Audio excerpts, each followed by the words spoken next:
2. Personnel security and risk management concepts. The CISSP exam topics covered in this chapter include Domain 1.0, Security and Risk Management. 1.9, Contribute to and enforce personnel security policies and procedures. 1.9.1, Candidate screening and hiring. 1.9.2, Employment agreements and policies. 1.9.3, Onboarding, transfers, and termination processes. 1.9.4, Vendor, consultant, and contractor agreements and controls. 1.9.5, Compliance policy requirements. 1.9.6, Privacy policy requirements. 1.10, Understand and apply risk management concepts. 1.10.1, Identify threats and vulnerabilities. 1.10.2, Risk assessment/analysis. 1.10.3, Risk response. 1.10.4, Countermeasure selection and implementation. 1.10.5, Applicable types of controls. For example, preventive, detective, corrective.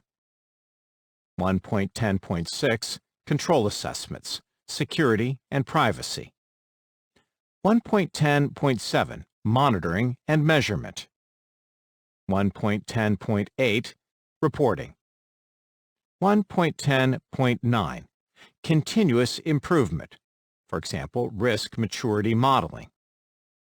1.10.10, Risk frameworks. 1.13, Establish and maintain a security awareness, education, and training program. 1.13.1, Methods and techniques to present awareness and training. For example, social engineering, phishing, security champions, gamification. 1.13.2, Periodic content reviews. 1.13.3, Program effectiveness evaluation. The Security and Risk Management domain of the CISSP certification exam deals with many of the foundational elements of security solutions, such as design, implementation, and administration of security mechanisms. Additional elements of this domain are discussed in various chapters. Chapter 1, Security Governance through Principles and Policies. Chapter 3, Business Continuity Planning. And Chapter 4, Laws, Regulations, and Compliance. Please be sure to review all of these chapters to have a complete perspective on the topics of this domain. Personnel security policies and procedures. Humans are often considered the weakest element in any security solution. No matter what physical or logical controls are deployed, humans can discover ways to avoid them, circumvent or subvert them, or disable them. Thus, it is important to take into account the humanity of your users when designing and deploying security solutions for your environment. To understand and apply security governance, you must address the weakest link in your security chain, namely, people. However, people can also become a key security asset when they are properly trained and are motivated to protect not only themselves, but the security of the organization as well. It is important to not treat personnel as a problem to be solved, but as people who can become valued partners in a security endeavor. Issues, problems, and compromises related to humans occur at all stages of a security solution development. This is because humans are involved throughout the development, deployment, and ongoing management of any solution. Therefore, you must evaluate the effect users, designers, programmers, developers, managers, vendors, consultants, and implementers have on the process. Job descriptions and responsibilities. Hiring new staff typically involves several distinct steps. creating a job description or position description, setting a classification for the job, screening employment candidates, and hiring and training someone best suited for the job. Without a job description, there is no consensus on what type of individual should be hired. Any job description for any position within an organization should address relevant security issues, such as whether the position requires the handling of sensitive material or access to classified information. In effect, the job description defines the roles to which an employee needs to be assigned to perform their work tasks. Job roles typically align to a rank or level of privilege, whereas job descriptions map to specifically assigned responsibilities and tasks. Job responsibilities are the specific work tasks an employee is required to perform on a regular basis. Depending on their responsibilities, employees require access to various objects, resources, and services. Thus, a list of job responsibilities guides the assignment of access rights, permissions, and privileges. On a secured network, users must be granted access privileges for those elements related to their work tasks. Job descriptions are not used exclusively for the hiring process. They should be maintained throughout the life of the organization. Only through detailed job descriptions can a comparison be made between what a person should be responsible for and what they actually are responsible for. Managers should audit privilege assignments to ensure that workers do not obtain access that is not strictly required for them to accomplish their work tasks. Candidate screening and hiring. Employment candidate screening for a specific position is based on the sensitivity and classification defined by the job description. Thus, the thoroughness of the screening process should reflect the security of the position to be filled. Employment candidate screening, background checks, reference checks, education verification, and security clearance validation are essential elements in proving that a candidate is adequate, qualified, and trustworthy for a secured position. Background checks include obtaining a candidate's work and educational history, checking references, verifying education, interviewing colleagues, checking police and government records for arrests or illegal activities, verifying identity through fingerprints, driver's license, and/or birth certificate, and holding a personal interview. Depending on the job position, this process could also include skill challenges, drug testing, credit checks, checking driving record, and personality testing/evaluation.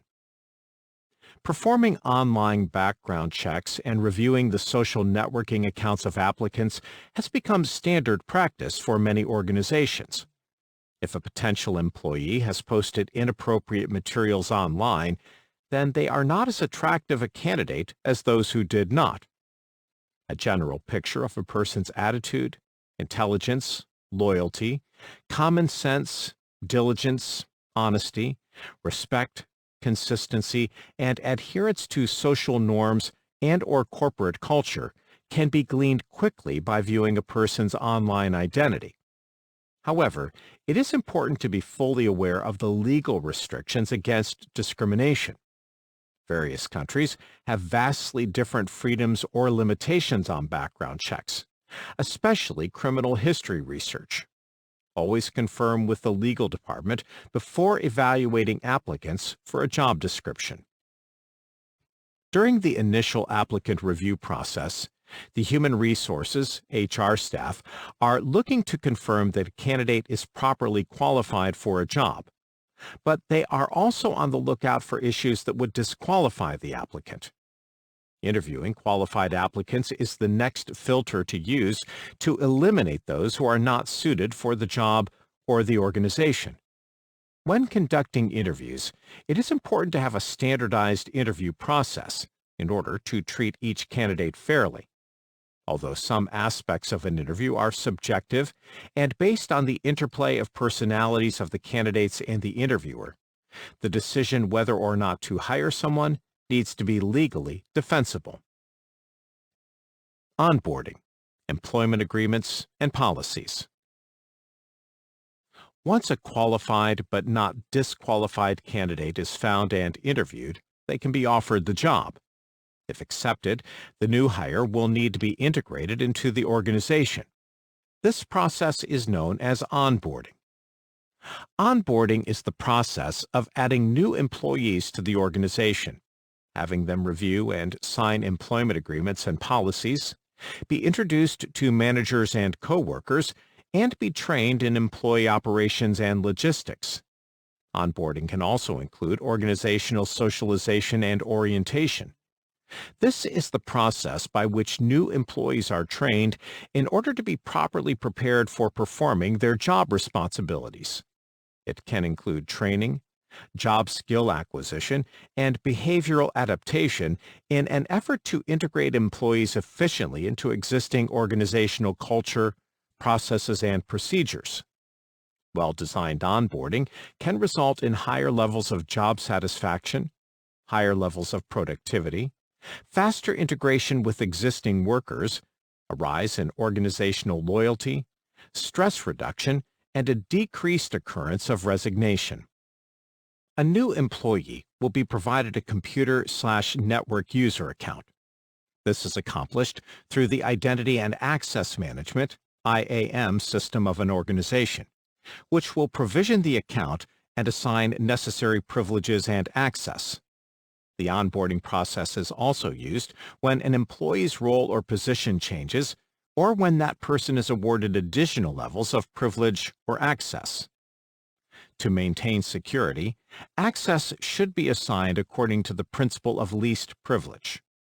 The principle of least privilege states that users should be granted the minimum amount of access necessary for them to complete their required work tasks or job responsibilities. True application of this principle requires low-level granular control over all resources and functions. Further discussion of least privilege is in Chapter 16, Managing Security Operations. When a new employee is hired, they should sign an employment agreement. Such a document outlines the rules and restrictions of the organization, the security policy, details of the job description, violations and consequences, and the minimum or probationary length of time the position is to be filled by the employee. These items might be separate documents, such as an acceptable use policy, AUP. In such a case, the employment agreement is used to verify that the employment candidate has read and understood the associated documentation and signed their agreement to adhere to the necessary policies related to their prospective job position. Tip: An acceptable use policy, AUP, defines what is and what is not an acceptable activity, practice, or use for company equipment and resources. The AUP is specifically designed to assign security roles within the organization, as well as prescribe the responsibilities tied to those roles. This policy defines a level of acceptable performance and expectation of behavior and activity. Failure to comply with the policy may result in job action warnings, penalties, or termination. In addition to employment agreements, there may be other security-related documentation that must be addressed. One common document is a non-disclosure agreement, NDA. An NDA is used to protect the confidential information within an organization from being disclosed by a current or former employee. Violations of an NDA are often met with strict penalties. Throughout a worker's employment, they may be asked to sign additional NDAs as their job responsibilities change, and they are needing to access new sensitive, proprietary, or confidential assets. When an employee leaves the organization, they should be reminded of their legal obligation to maintain silence on all items covered by any signed NDAs. In fact, they may be required to re-sign the NDA upon departure as a means to legally confirm that they are fully aware of their legally recognized obligation to maintain trade secrets and other confidential information. Employee oversight. Throughout the employment lifetime of personnel, managers should regularly review or audit the job descriptions, work tasks, privileges, and responsibilities for every staff member. It is common for work tasks and privileges to drift over time. Drifting job responsibilities or privilege creep can also result in security violations. Excess privileges held by a worker represent increased risk to the organization. That risk includes the greater chance for mistakes to damage asset confidentiality, integrity, and availability, CIA, outside of the worker's actual responsibilities, greater ability for a disgruntled worker to cause harm on purpose, and greater ability for an attack that takes over a worker's account to cause harm. Reviewing and then adjusting user capabilities to realign with the principle of least privilege is a risk reduction strategy. For some organizations, mostly those in the financial industry, a key part of this review process is enforcing mandatory vacations. Mandatory vacations are used as a peer review process. This process requires a worker to be away from the office and without remote access for 1 to 2 weeks per year. While the worker is on the vacation, a different worker performs their work duties with their actual user account, which makes it easier to verify the work tasks and privileges of employees while attempting to detect abuse, fraud, or negligence on the part of the original employee. This technique often works better than others, since it may be possible to hide violations from other accounts, but it is very difficult to commit violations and hide them from the account used to perform them. Other user and worker management and evaluation techniques include separation of duties, job rotation, and cross-training. These concepts are discussed in Chapter 16. When several people work together to perpetrate a crime, it's called collusion. Employing the principles of separation of duties, restricted job responsibilities, mandatory vacations, job rotation, and cross-training reduces the likelihood that a coworker will be willing to collaborate on an illegal or abusive scheme because of the higher risk of detection. Collusion and other privilege abuses can also be reduced through strict monitoring of special privileges and privileged accounts, such as those of an administrator, root, and others. For many job positions that are considered sensitive or critical, especially in medical, financial, government, and military organizations, periodic re-evaluation of employees may be needed. This could be a process that is just as thorough as the original background check and investigation performed when the individual was hired, or it may require performing only a few specific checks to confirm consistency in the person's qualifications, as well as researching for any new information regarding disqualifications. User Behavior Analytics, UBA, and User and Entity Behavior Analytics, UEBA, are the concepts of analyzing the behavior of users, subjects, visitors, customers, and so forth for some specific goal or purpose. The E in UEBA extends the analysis to include entity activities that take place, but that are not necessarily directly linked or tied to a user's specific actions, but that can still correlate to a vulnerability, reconnaissance, intrusion, breach, or exploit occurrence. Information collected from UBA/UEBA monitoring can be used to improve personnel security policies, procedures, training, and related security oversight programs. Offboarding, transfers, and termination processes. Offboarding is the reverse of this onboarding process. Offboarding is the removal of an employee's identity from the IAM system once that person has left the organization. But offboarding can also be an element used when an employee transfers into a new job position at the same organization, especially when they are shifting between departments, facilities, or geographic locations. Personnel transfers may be treated as a fire/rehire rather than a personnel move. This depends on the organization's policies and the means they have determined to best manage this change. Some of the elements that go into making the decision as to which procedure to use include whether the same user account will be retained, if their clearance will be adjusted, if their new work responsibilities are similar to the previous position, and if a clean slate account is required for auditing purposes in the new job position.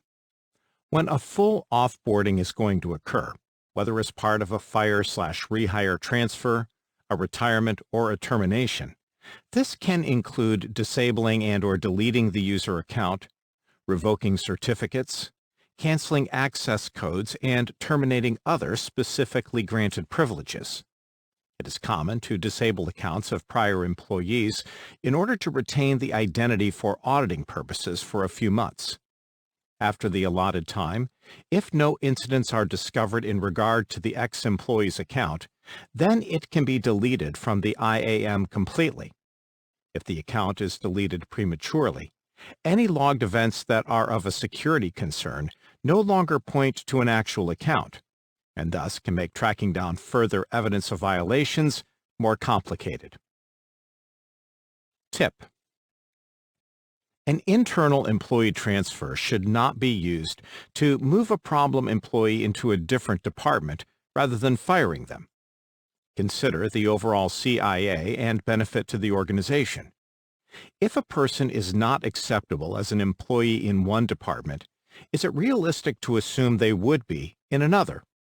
Rather than passing around the problem, the better option is to terminate the problematic employee, especially if direct training and coaching does not provide a resolution. The offboarding process may also include informing security guards and other physical facility and property access management personnel to disallow entry to the ex-employee in the future. The procedures for onboarding and offboarding should be clearly documented in order to ensure consistency of application as well as compliance with regulations or contractual obligations. Disclosure of these policies may need to be a standard element of the hiring process. When an employee must be terminated or offboarded, numerous issues must be addressed.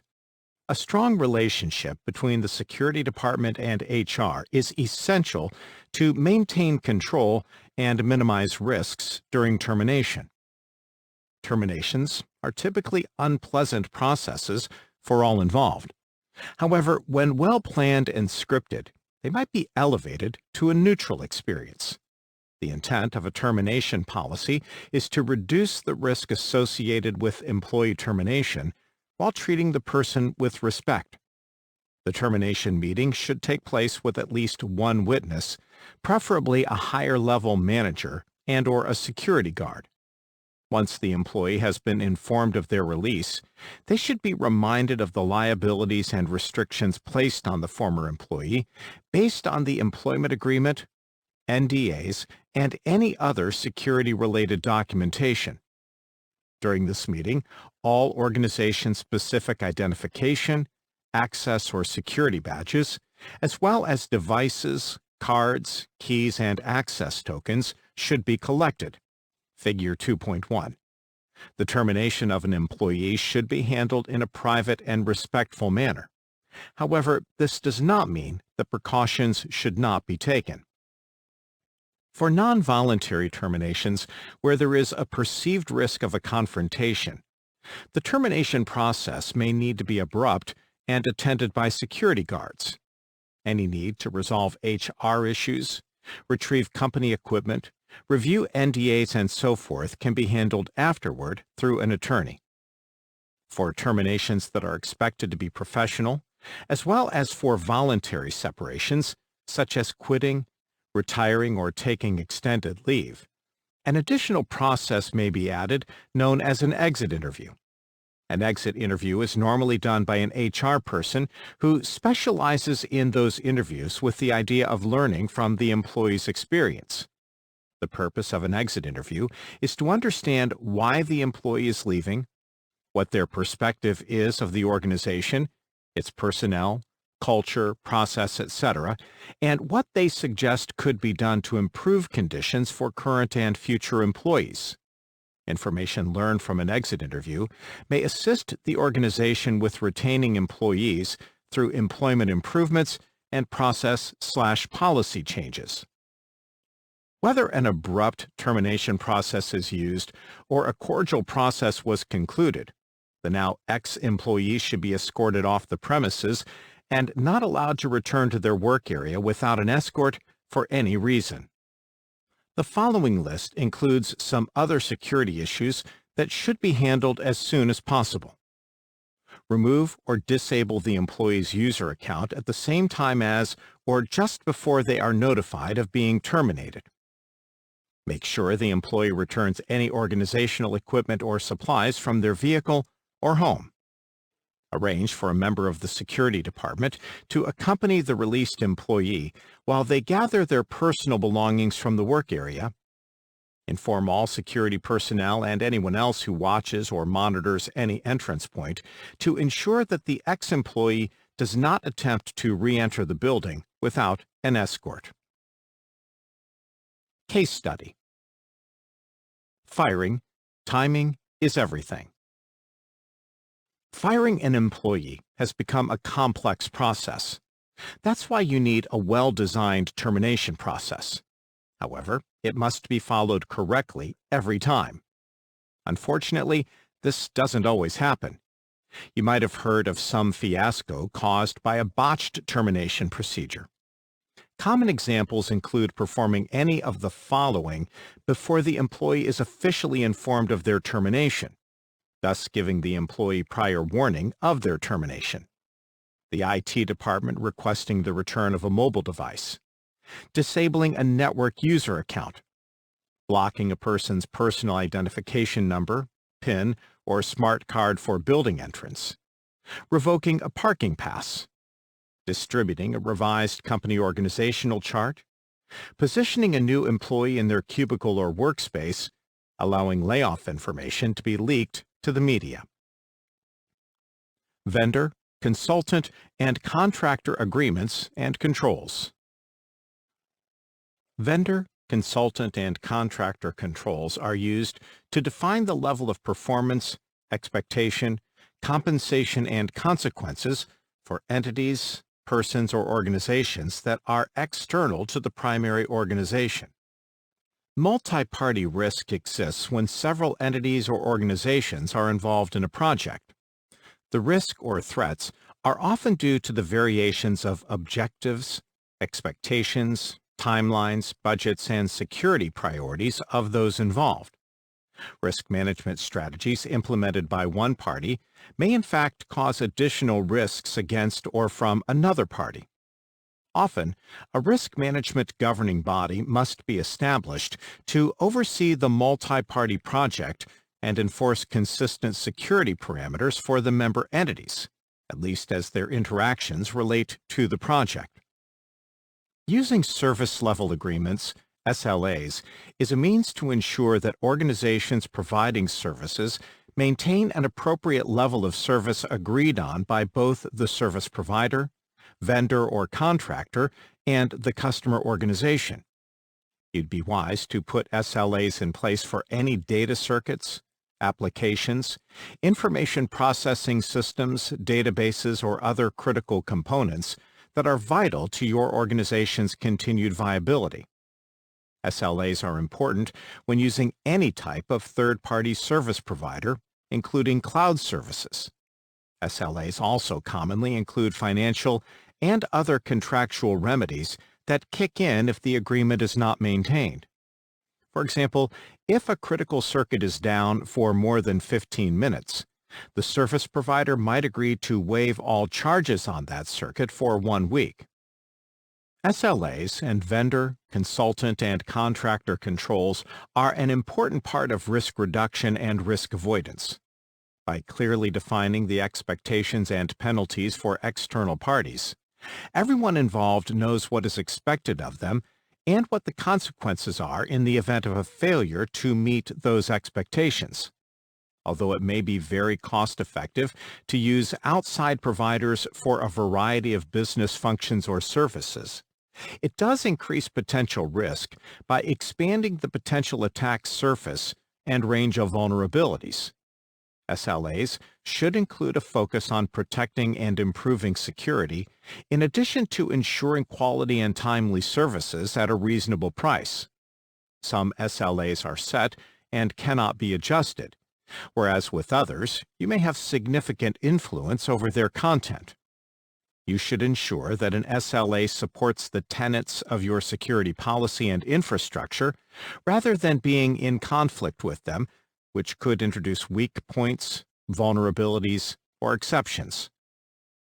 Outsourcing is the term often used to describe the use of an external third party, such as a vendor, consultant, or contractor, rather than performing the task or operation in-house.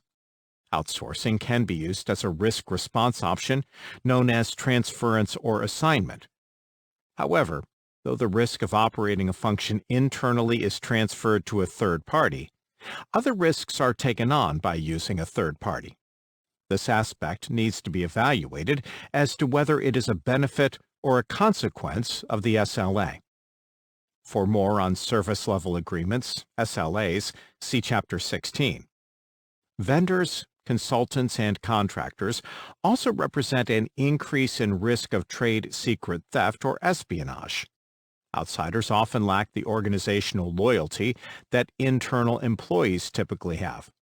Thus, the temptation to take advantage of intellectual property access opportunities may seem to a perpetrator easier or less of an internal conflict. For more on espionage, see Chapter 17, Preventing and Responding to Incidents. Some organizations may benefit from a vendor management system, VMS.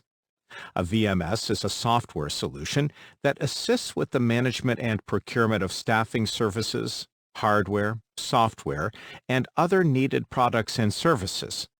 A VMS can offer ordering convenience, order distribution, order training, consolidated billing, and more. In regard to security, a VMS can potentially keep communications and contracts confidential, require encrypted and authenticated transactions, and maintain a detailed activity of log events related to vendors and suppliers. Compliance policy requirements. Compliance is the act of conforming to or adhering to rules, policies, regulations, standards, or requirements. Compliance is an important concern of security governance. On a personnel level, compliance is related to whether individual employees follow company policy and perform their job tasks in accordance with defined procedures. Many organizations rely on employee compliance in order to maintain high levels of quality, consistency, efficiency, and cost savings. If employees do not maintain compliance, it could cost the organization in terms of profit, market share, recognition, and reputation. Employees need to be trained in regard to what they need to do, that is, stay in line with company standards as defined in the security policy, and remain in compliance with any contractual obligations, such as Payment Card Industry Data Security Standard, PCI DSS, to maintain the ability to perform credit card processing. Only then can they be held accountable for violations or lacking compliance.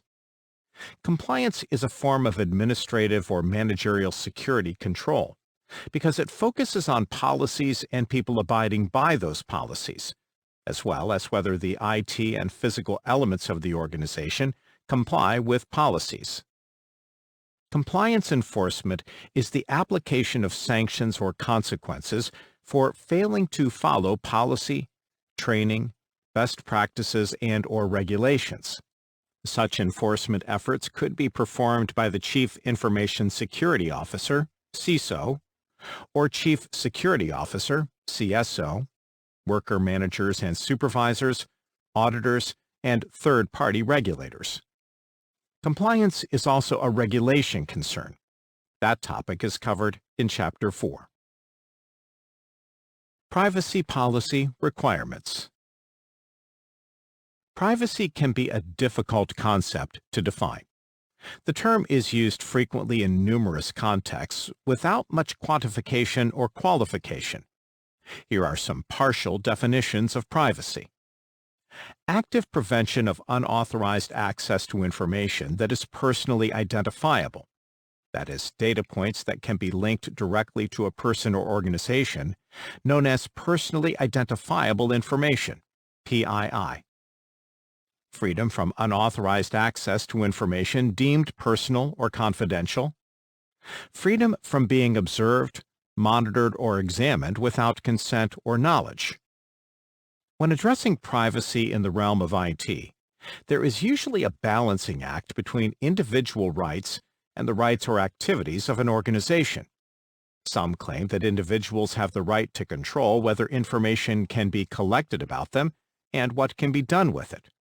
Others claim that any activity performed in public view, such as most activities performed over the Internet or activities performed on company equipment, can be monitored without knowledge of or permission from the individuals being watched, and that the information gathered from such monitoring can be used for whatever purposes an organization deems appropriate or desirable.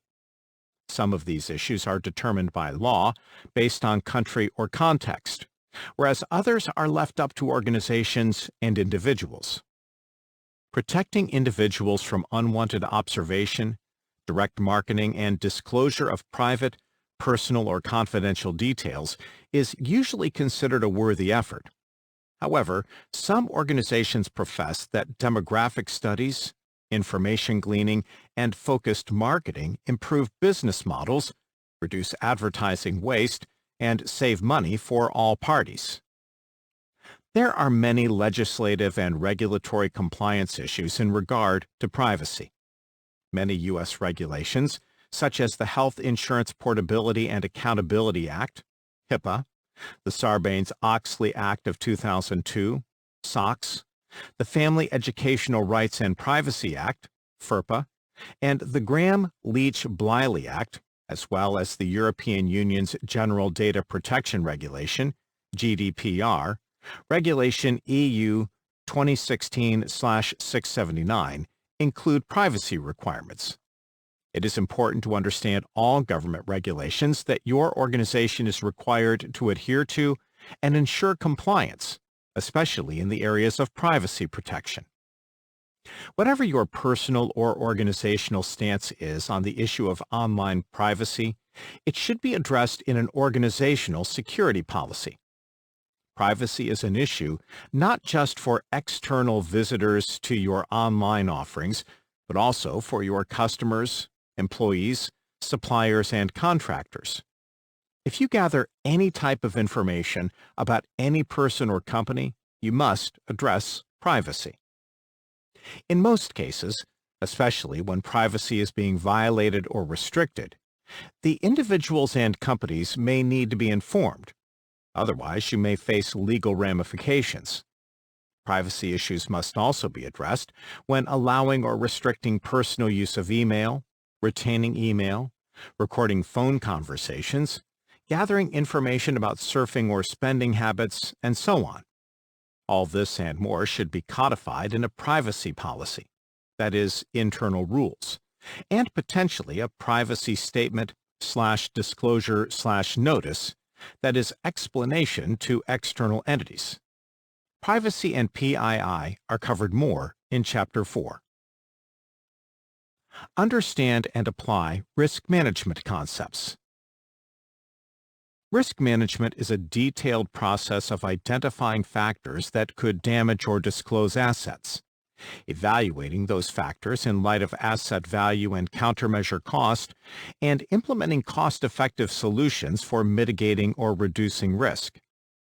The overall process of risk management is used to develop and implement information security strategies that support the mission of the organization.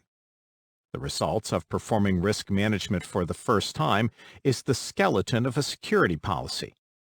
Subsequent risk management events are used to improve and sustain an organization's security infrastructure over time as internal and external conditions change.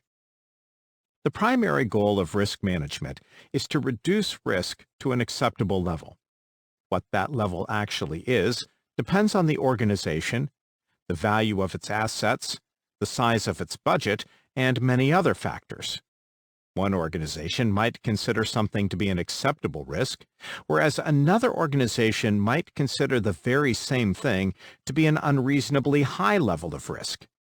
It is impossible to design and deploy a totally risk-free environment. However, significant risk reduction is possible, often with modest effort. Risks to an IT infrastructure are not all computer-based. In fact, many risks come from non-IT sources.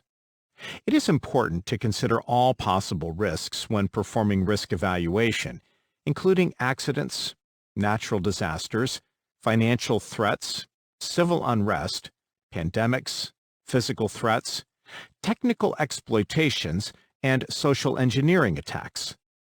Failing to properly evaluate and respond to all forms of risk will leave a company vulnerable.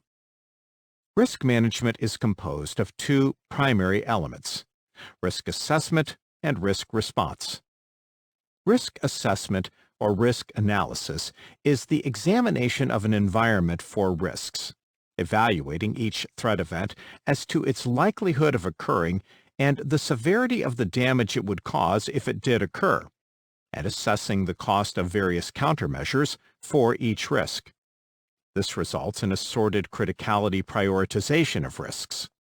From there, risk response takes over. Risk response involves evaluating countermeasures, safeguards, and security controls using a cost/benefit analysis, adjusting findings based on other conditions, concerns, priorities, and resources, and providing a proposal of response options in a report to senior management. Based on management decisions and guidance, the selected responses can be implemented into the IT infrastructure and integrated into the security policy documentation. A concept related to risk management is risk awareness. Risk awareness is the effort to increase the knowledge of risks within an organization. This includes understanding the value of assets, inventorying the existing threats that can harm those assets, and the responses selected and implemented to address the identified risk.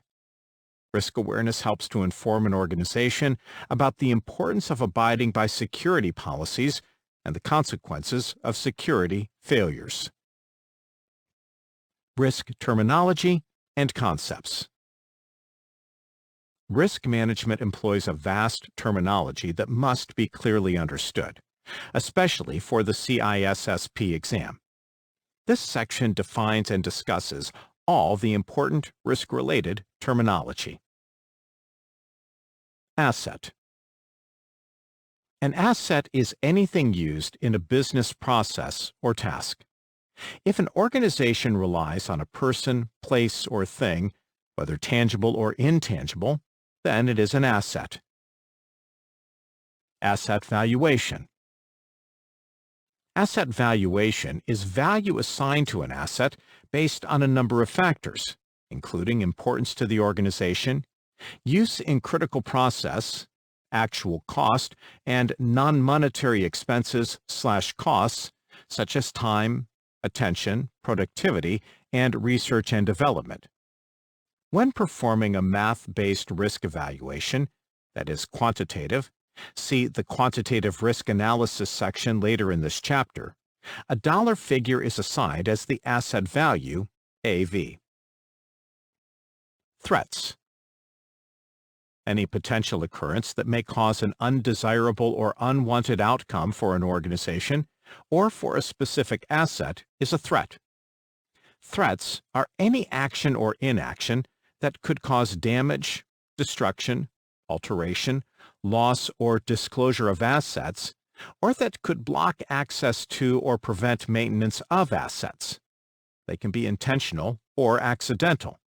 They can originate from inside or outside. You can loosely think of a threat as a weapon that could cause harm to a target. Threat agent/actors. Threat agents or threat actors intentionally exploit vulnerabilities. Threat agents are usually people, but they could also be programs, hardware, or systems. Threat agents wield threats in order to cause harm to targets. Threat events. Threat events are accidental occurrences and intentional exploitations of vulnerabilities. They can also be natural or person-made.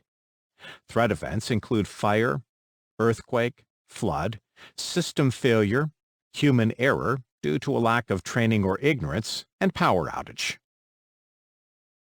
Threat vector. A threat vector or attack vector is the path or means by which an attack or attacker can gain access to a target in order to cause harm. Threat vectors can include email, web surfing, external drives, Wi-Fi networks, physical access, mobile devices, cloud, social media, supply chain, removable media, and commercial software. Vulnerability. The weakness in an asset, or the absence or the weakness of a safeguard or countermeasure, is a vulnerability.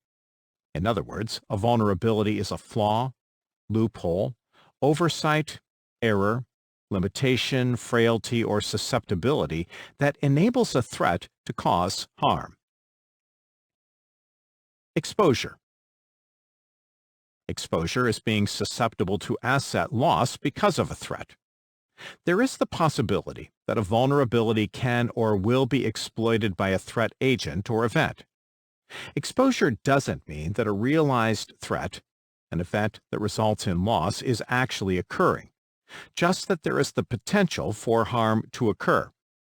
The quantitative risk analysis value of exposure factor, EF, is derived from this concept.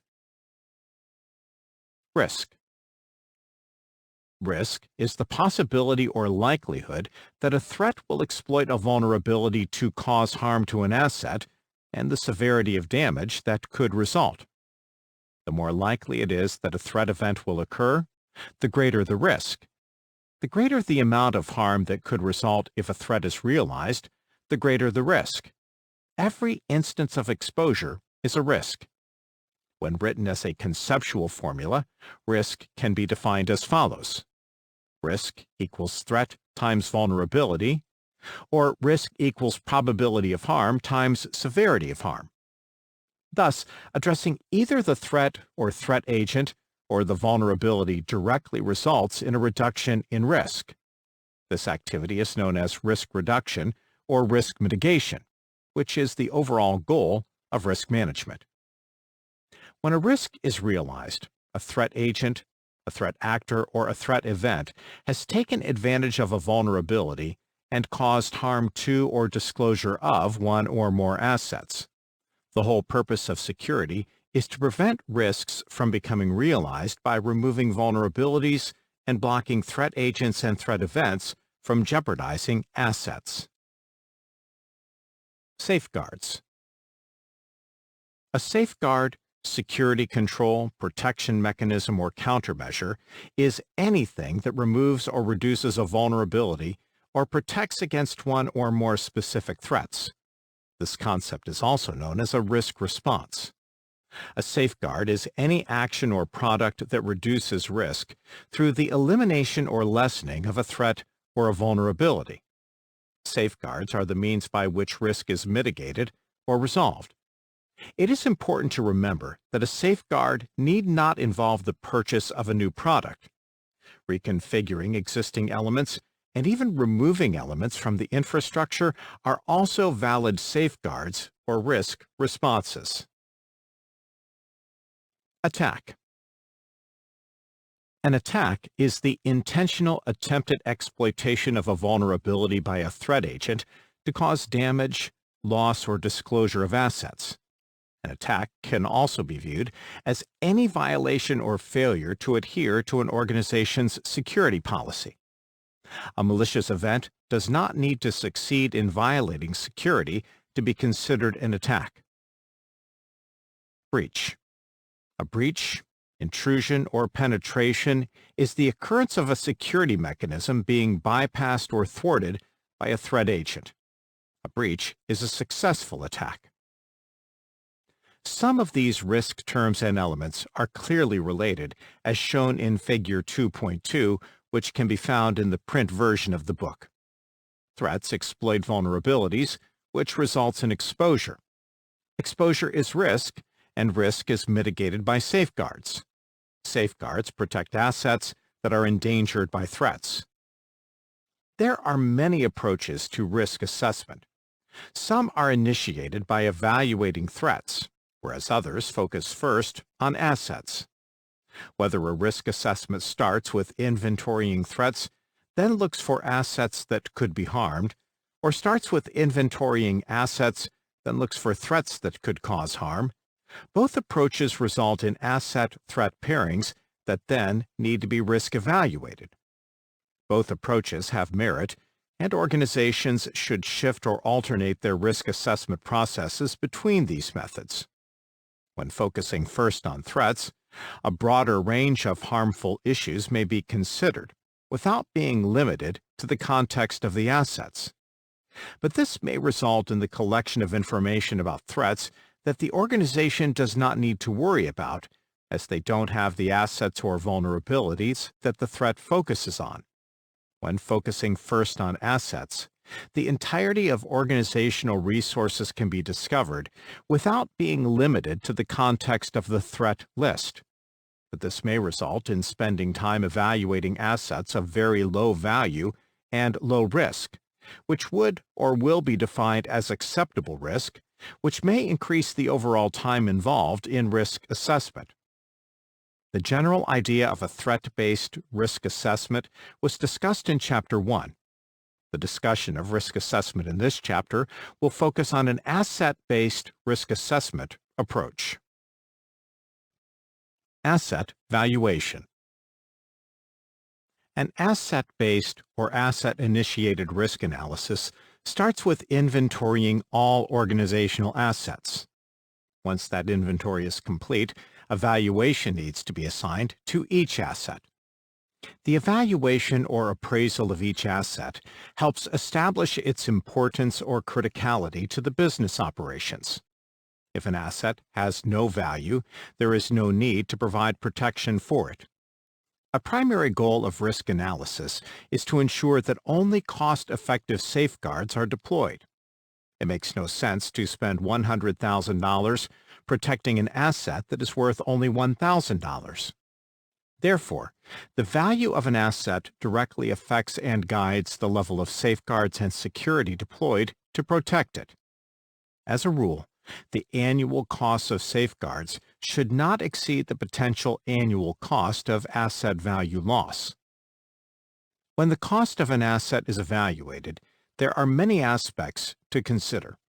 The goal of asset valuation is to assign to an asset a specific dollar value that encompasses tangible costs as well as intangible ones. Determining an exact value of an asset is often difficult, if not impossible. But nevertheless, a specific value must be established in order to perform quantitative mathematical calculations. Note that the discussion of qualitative versus quantitative risk analysis later in this chapter may clarify this issue. See the Risk Assessment/Analysis section. Improperly assigning value to assets can result in failing to properly protect an asset or implementing financially infeasible safeguards. The following list includes tangible and intangible issues that contribute to the valuation of assets: purchase cost, development cost, administrative or management cost, maintenance or upkeep cost, cost in acquiring asset, cost to protect or sustain asset, value to owners and users, value to competitors, intellectual property or equity value, market valuation, sustainable price, replacement cost, productivity enhancement or degradation, operational costs of asset presence and loss, liability of asset loss, usefulness, relationship to research and development. Assigning or determining the value of assets to an organization can fulfill numerous requirements by serving as the foundation for performing a cost/benefit analysis of asset protection when performing a safeguard selection, serving as a means for evaluating the cost-effectiveness of safeguards and countermeasures, providing values for insurance purposes and establishing an overall net worth or net value for the organization, helping senior management understand exactly what is at risk within the organization, preventing negligence of due care/due diligence, and encouraging compliance with legal requirements, industry regulations, and internal security policies. If a threat-based or threat-initiated risk analysis is being performed, then after the organization inventories threats and identifies vulnerable assets to those threats, asset valuation takes place. Identify threats and vulnerabilities. An essential part of risk management is identifying and examining threats. This involves creating an exhaustive list of all possible threats for the organization's identified assets. The list should include threat agents as well as threat events. Keep in mind that threats can come from anywhere. Threats to IT are not limited to IT sources or concepts. When compiling a list of threats, be sure to consider threats from a wide range of sources. For an expansive and formal list of threat examples, concepts, and categories, consult National Institute of Standards and Technology, NIST, Special Publication SP 800-30R1 Appendix D, Threat Sources, and Appendix E, Threat Events. For coverage of threat modeling, see Chapter 1. In most cases, a team, rather than a single individual, should perform threat assessment and analysis. Also, the team members should be from various departments within the organization. It is not usually a requirement that all team members be security professionals or even network/system administrators.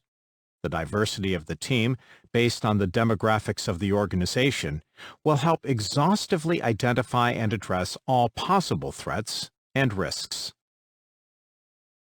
The consultant cavalry.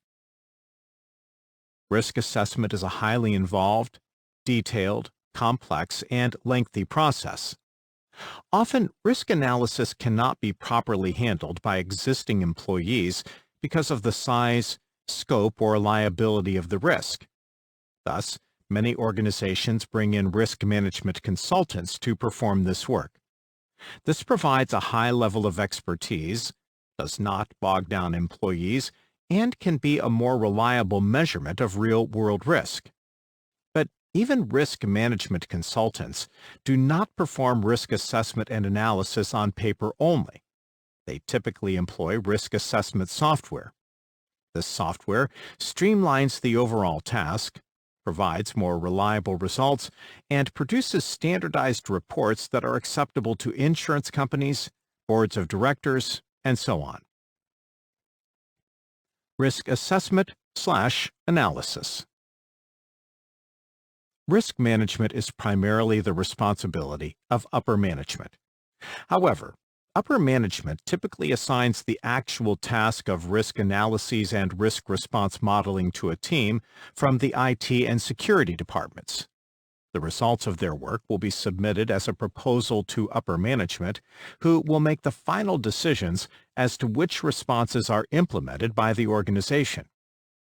It is the responsibility of upper management to initiate and support risk analysis and assessment by defining the scope and purpose of the endeavor. All risk assessments, results, decisions, and outcomes must be understood and approved by upper management as an element in providing prudent due care/due diligence. All IT systems have risk. All organizations have risk. Every task performed by a worker has risk. There is no way to eliminate 100% of all risks. Instead, upper management must decide which risks are acceptable and which are not.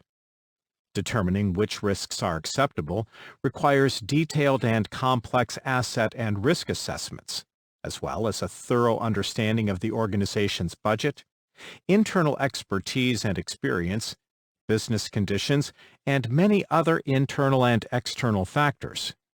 What is deemed acceptable to one organization may not be viewed the same way by another.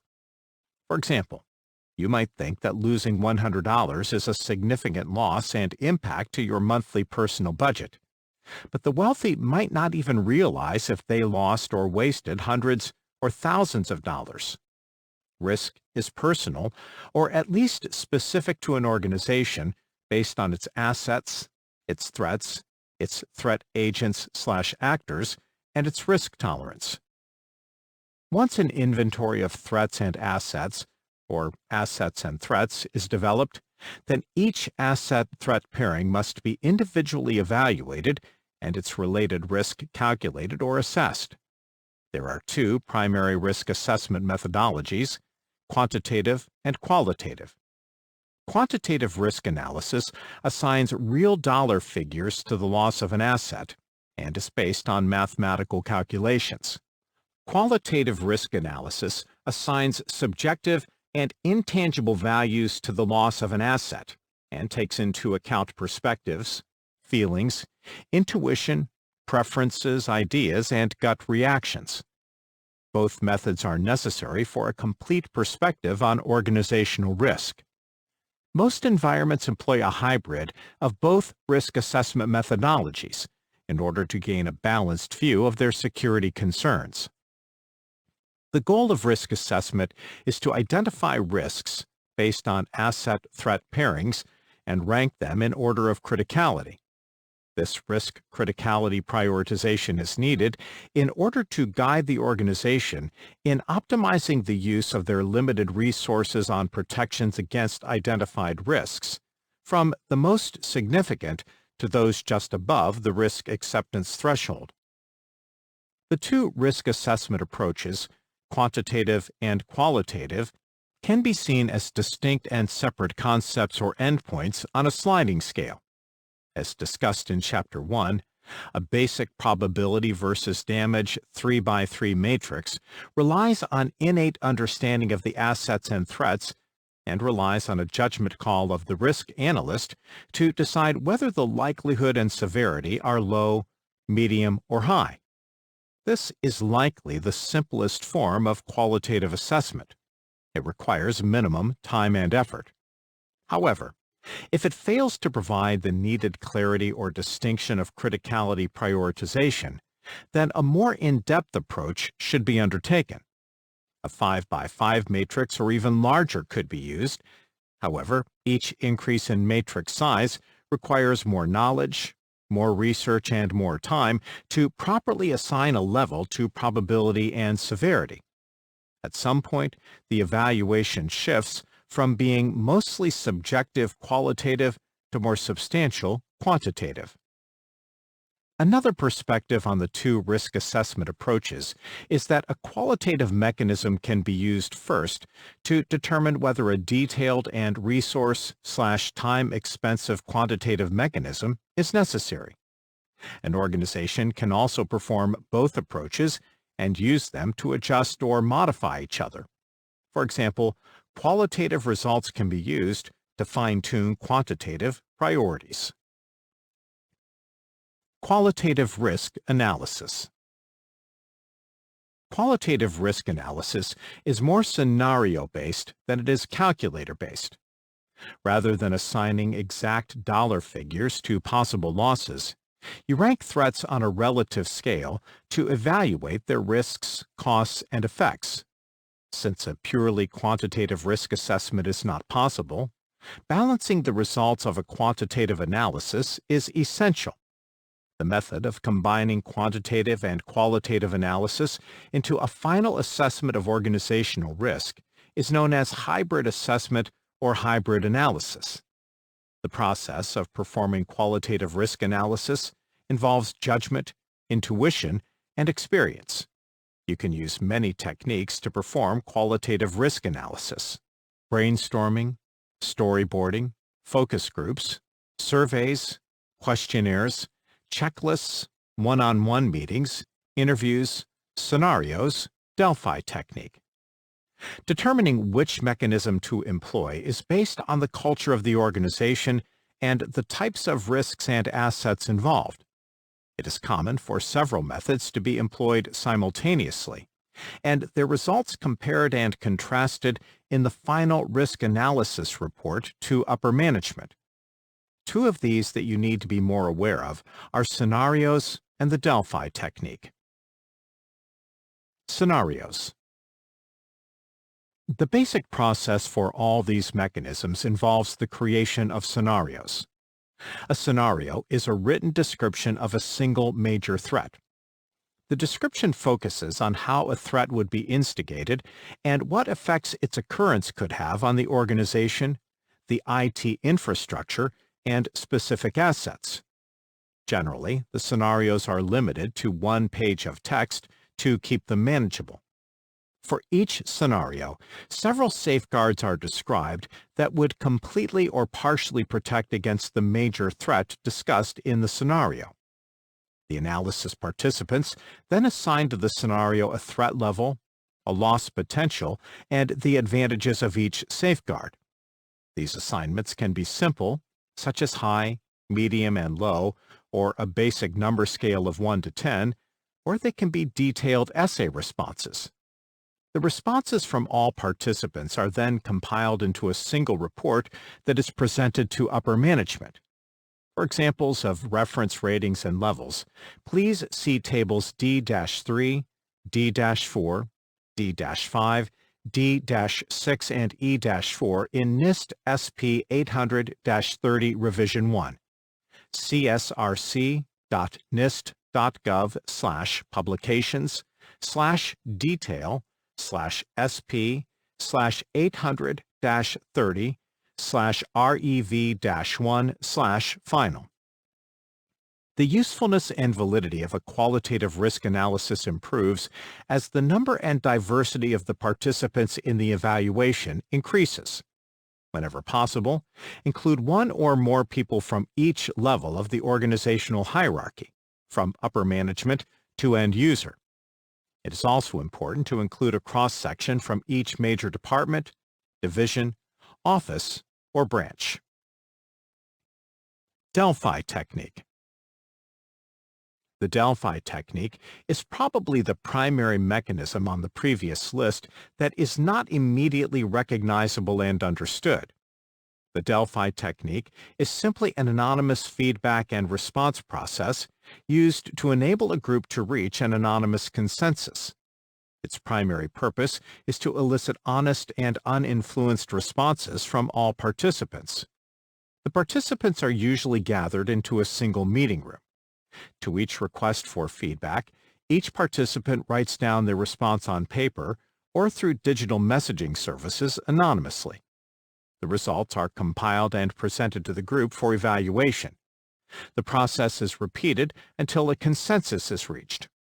The goal or purpose of the Delphi technique is to facilitate the evaluation of ideas, concepts, and solutions on their own merit without the discrimination that often occurs based on who the idea comes from. Quantitative risk analysis. The quantitative method results in concrete probability indications or a numeric indication of relative risk potential. That means the end result is a report that has dollar figures for levels of risk, potential loss, cost of countermeasures, and value of safeguards. This report is usually fairly easy to understand, especially for anyone with knowledge of spreadsheets and budget reports. Think of quantitative analysis as the act of assigning a quantity to risk. In other words, placing a dollar figure on each asset and threat impact. However, a purely quantitative analysis is not sufficient. Not all elements and aspects of the analysis can be accurately quantified, because some are qualitative, subjective, or intangible. The process of quantitative risk analysis starts with asset valuation and threat identification, which can be performed in any order.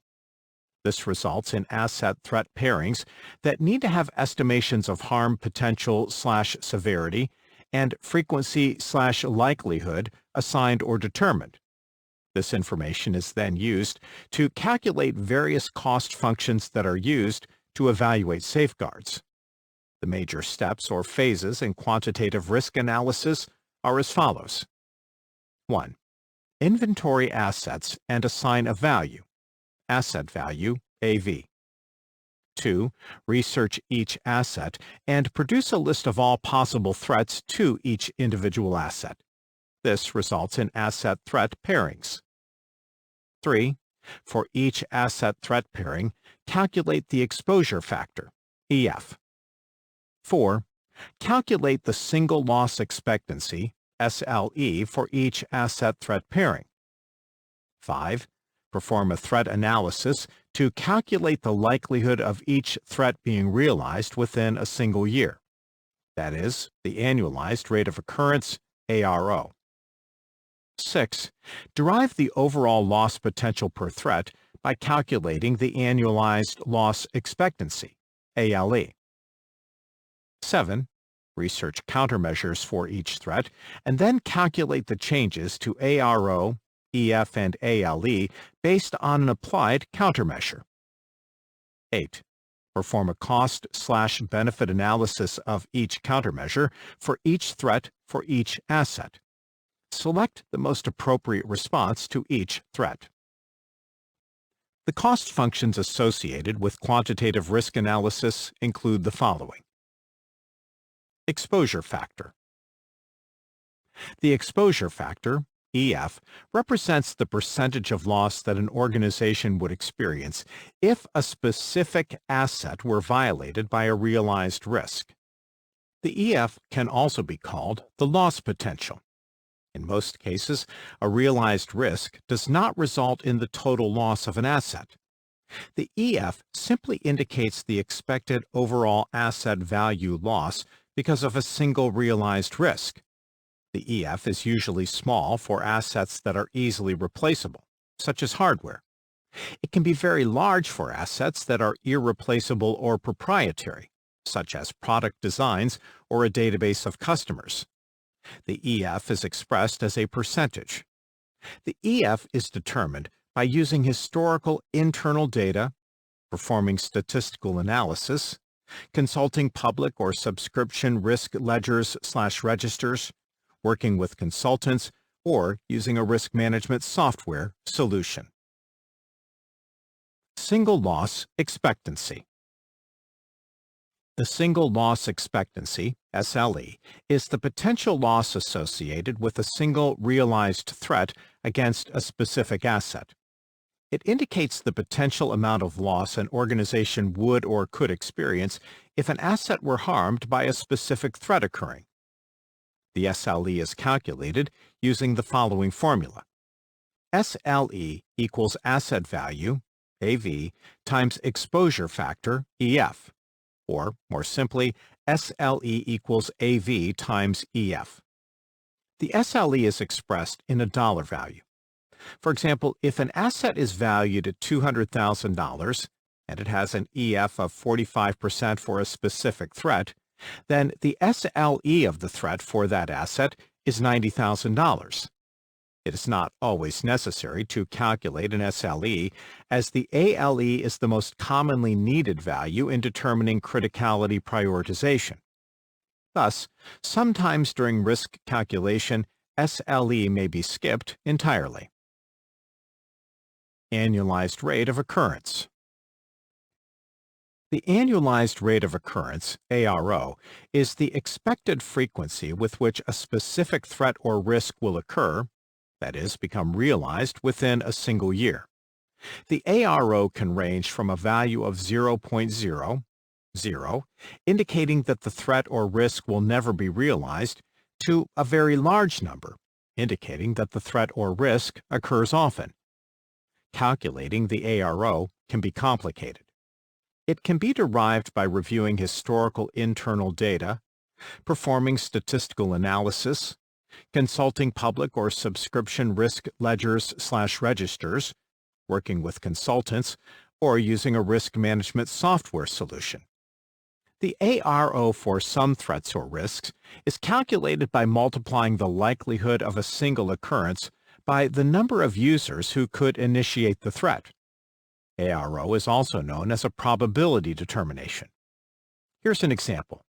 The ARO of an earthquake in Tulsa may be 0.00001, whereas the ARO of an earthquake in San Francisco may be 0.03 for a 6.7 plus magnitude.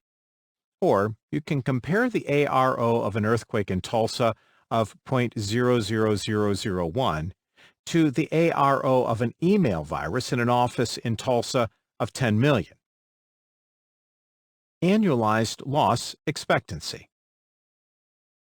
The annualized loss expectancy, ALE, is the possible yearly loss of all instances of a specific realized threat against a specific asset. The ALE is calculated using the following formula. ALE equals single loss expectancy, SLE, times annualized rate of occurrence, ARO, or ALE equals asset value, AV, times exposure factor, EF, times annualized rate of occurrence, ARO. Or more simply, ALE equals SLE times ARO, or ALE equals AV times EF times ARO. For example, if the SLE of an asset is $90,000 and the ARO for a specific threat, such as total power loss, is 0.5, then the ALE is $45,000. If the ARO for a specific threat, such as compromised user account, is 15 for the same asset, then the ALE would be $1,350,000. The task of calculating EF, SLE, ARO, and ALE for every asset and every threat/risk is a daunting one. Fortunately, quantitative risk assessment software tools can simplify and automate much of this process. These tools produce an asset inventory with valuations, and then, using predefined AROs, along with some customizing options, industry, geography, IT components, and so on, produce risk analysis reports. Once an ALE is calculated for each asset-threat pairing, then the entire collection should be sorted from largest ALE to smallest. Although the actual number of the ALE is not an absolute number, it is an amalgamation of intangible and tangible value multiplied by a future prediction of loss multiplied by a future prediction of likelihood. It does have relative value. The largest ALE is the biggest problem the organization is facing, and thus the first risk to be addressed in risk response. The cost versus benefit of security controls section later in this chapter discusses the various formulas associated with quantitative risk analysis that you should be familiar with.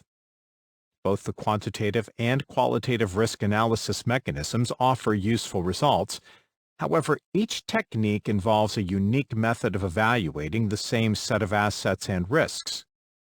Prudent due care requires that both methods be employed in order to obtain a balanced perspective on risk. Table 2.1 describes the benefits and disadvantages of these two systems.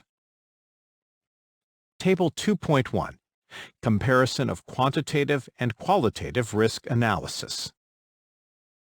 Characteristic: employs math functions. Qualitative, no. Quantitative, yes. Characteristic: uses cost/benefit analysis. Qualitative may, quantitative yes. Characteristic requires estimation. Qualitative yes, quantitative some. Characteristic supports automation. Qualitative no, quantitative yes. Characteristic involves a high volume of information. Qualitative no, quantitative yes. Characteristic is objective. Qualitative less so, quantitative more so. Characteristic relies substantially on opinion. Qualitative yes, quantitative no. Characteristic requires significant time and effort. Qualitative sometimes, quantitative yes. Characteristic offers useful and meaningful results.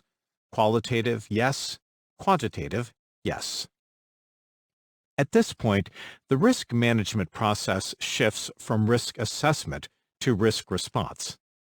Risk assessment is used to identify the risks and set criticality priorities, and then risk response is used to determine the best defense for each identified risk. Risk responses. Whether a quantitative or qualitative risk assessment was performed, there are many elements of risk response that apply equally to both approaches. Once the risk analysis is complete, management must address each specific risk. There are several possible responses to risk: mitigation or reduction, assignment or transfer, deterrence, avoidance, acceptance, reject, or ignore. These risk responses are all related to an organization's risk appetite and risk tolerance. Risk appetite is the total amount of risk that an organization is willing to shoulder in aggregate across all assets. Risk capacity is the level of risk an organization is able to shoulder. An organization's desired risk appetite may be greater than its actual capacity. Risk tolerance is the amount or level of risk that an organization will accept per individual asset-threat pair. This is often related to a risk target, which is the preferred level of risk for a specific asset-threat pairing. A risk limit is the maximum level of risk above the risk target that will be tolerated before further risk management actions are taken. You need to know the following information about the possible risk responses. Risk mitigation.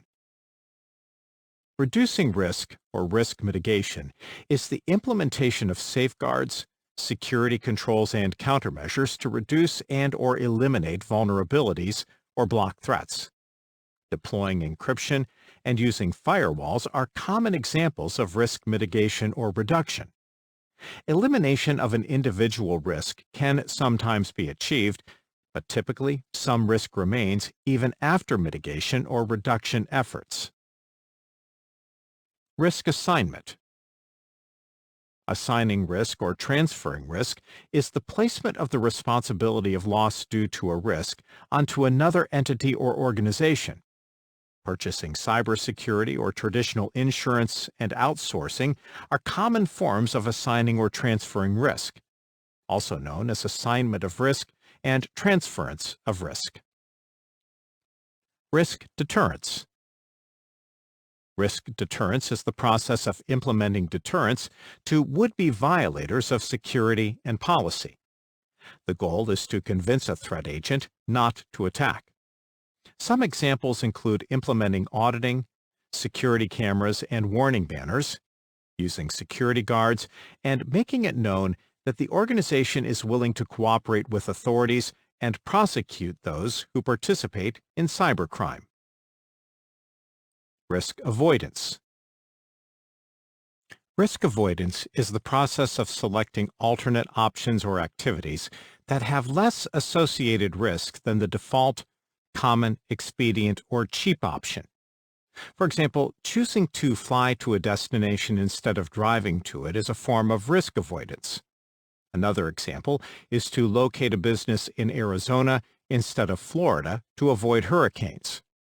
The risk is avoided by eliminating the risk cause.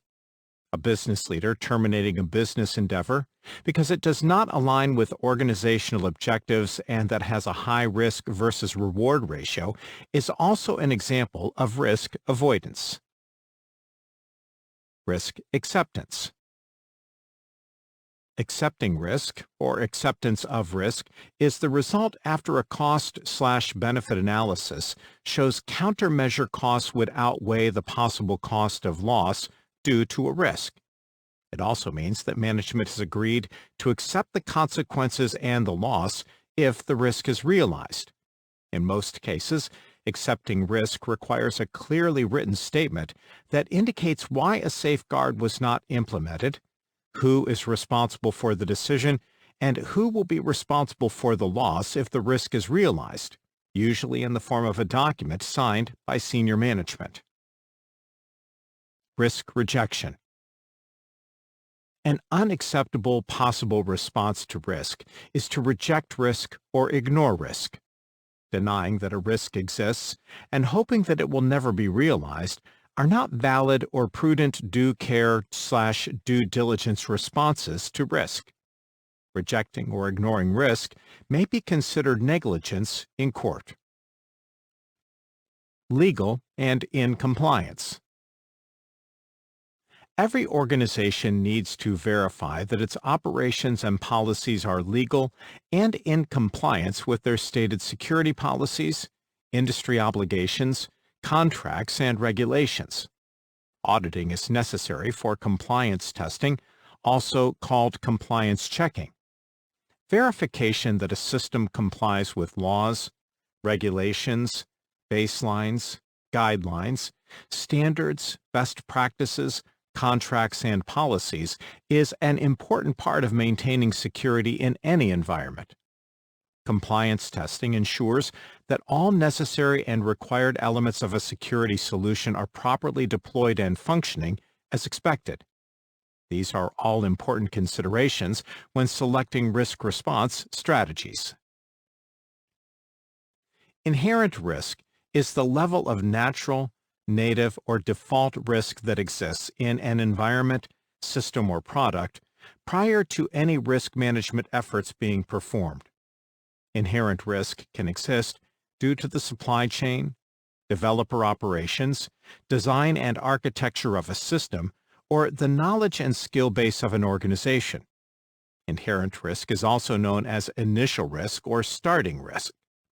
This is the risk that is identified by the risk assessment process.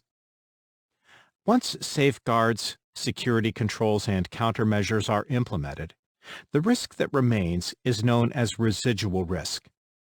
Residual risk consists of threats to specific assets against which upper management chooses not to implement a response. In other words, residual risk is the risk that management has chosen to accept rather than mitigate. In most cases, the presence of residual risk indicates that the cost/benefit analysis showed that the available safeguards were not cost-effective deterrents.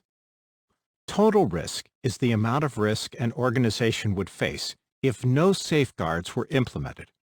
A conceptual formula for total risk is as follows: threats times vulnerabilities times asset value equals total risk.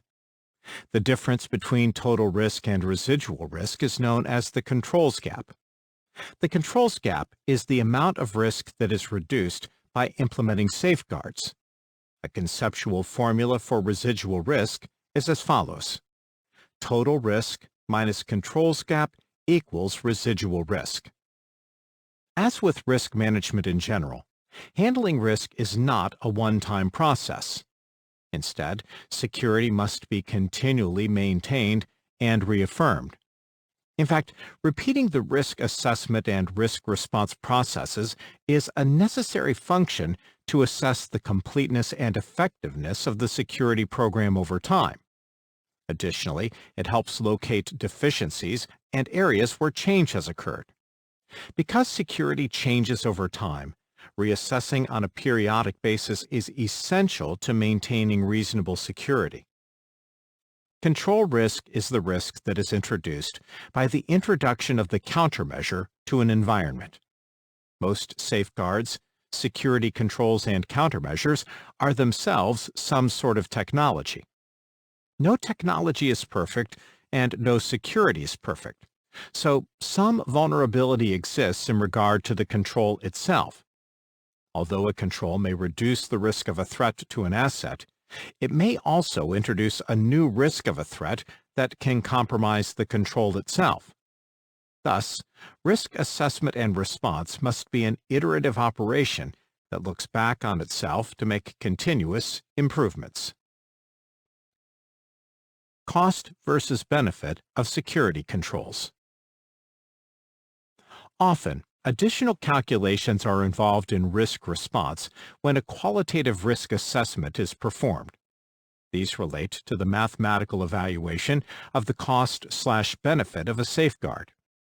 For each identified risk in criticality priority order, safeguards are considered in regard to their potential loss reduction and benefit potential. For each asset-threat pairing, that is, identified risk, an inventory of potential and available safeguards must be made. This may include investigating the marketplace, consulting with experts, and reviewing security frameworks, regulations, and guidelines. Once a list of safeguards is obtained or produced for each risk, those safeguards should be evaluated as to their benefit and their cost relative to the asset-threat pair. This is the cost/benefit evaluation of safeguards. Safeguards, security controls, and countermeasures will primarily reduce risk through a reduction in the potential rate of compromise, that is, ARO. However, some safeguards will also reduce the amount or severity of damage, that is, EF. For those safeguards that only reduce the ARO, the amount of loss of a single realized event, that is, SLE, is the same with or without the safeguard. But for those safeguards that also reduce the EF, any single realized event will cause less damage than if the safeguard was not present. Either way, a reduction of the ARO and potentially a reduction of the EF will result in a smaller ALE with the safeguard than without. Thus, this potential ALE with the safeguard should be calculated. ALE equals AV times EF times ARO. We can then consider the original asset-threat pair risk ALE as ALE1, or ALE pre-safeguard, and the safeguard-specific ALE as ALE2, or ALE post-safeguard. An ALE2 should be calculated for each potential safeguard for each asset-threat pair. The best of all possible safeguards would reduce the ARO to 0, although this is extremely unlikely. Any safeguard that is selected to be deployed will cost the organization something. It might not be purchase cost. It could be costs in terms of productivity loss, retraining, changes in business processes, or other opportunity costs. An estimation of the yearly cost for the safeguard to be present in the organization is needed. This estimation can be called the annual cost of the safeguard, ACS. Several common factors affect ACS. Cost of purchase, development, and licensing, cost of implementation and customization, cost of annual operation, maintenance, administration, and so on, cost of annual repairs and upgrades, productivity improvement or loss, changes to environment, cost of testing and evaluation. The value of the asset to be protected determines the maximum expenditures for protection mechanisms. Security should be cost-effective, and thus it is not prudent to spend more, in terms of cash or resources, protecting an asset than its value to the organization. If the cost of the countermeasure is greater than the value of the asset, that is the cost of the risk, that safeguard should not be considered a reasonable option. Also, if the ACS is greater than the ALE1, that is, the potential annual loss of an asset due to a threat, then the safeguard is not a cost-effective solution. If no safeguard options are cost-effective, then accepting the risk may be the only remaining option. Once you know the potential annual cost of a safeguard, you can then evaluate the benefit of that safeguard if applied to an infrastructure. The final computation in this process is the cost/benefit calculation, or cost/benefit analysis. This calculation is used to determine whether a safeguard actually improves security without costing too much. To determine whether the safeguard is financially equitable, use the following formula. Open bracket, ALE pre-safeguard minus ALE post-safeguard, close bracket, minus annual cost of safeguard, ACS, equals value of the safeguard to the company. If the result is negative, the safeguard is not a financially responsible choice. If the result is positive, then that value is the annual savings your organization may reap by deploying the safeguard, because the rate of occurrence is not a guarantee of occurrence. If multiple safeguards seem to have a positive cost/benefit result, then the safeguard with the largest benefit is the most cost-effective option. The annual savings or loss from a safeguard should not be the only consideration when evaluating safeguards. You should also consider the issues of legal responsibility and prudent due care/due diligence. In some cases, it makes more sense to lose money in the deployment of a safeguard than to risk legal liability in the event of an asset disclosure or loss. In review, to perform the cost/benefit analysis of a safeguard, you must calculate the following three elements: the pre-safeguard ALE for an asset threat pairing, the potential post-safeguard ALE for an asset threat pairing, the ACS, annual cost of the safeguard. With those elements, you can finally obtain a value for the cost/benefit formula for this specific safeguard against a specific risk against a specific asset. Open parentheses, pre-safeguard ALE minus post-safeguard ALE, close parentheses, minus ACS, or, even more simply, open parentheses, ALE1 minus ALE2, close parentheses, minus ACS.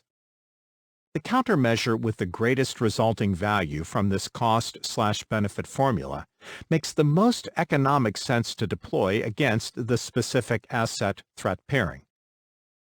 It is important to realize that with all the calculations used in the quantitative risk assessment process, Table 2.2, the end values are used for prioritization and selection.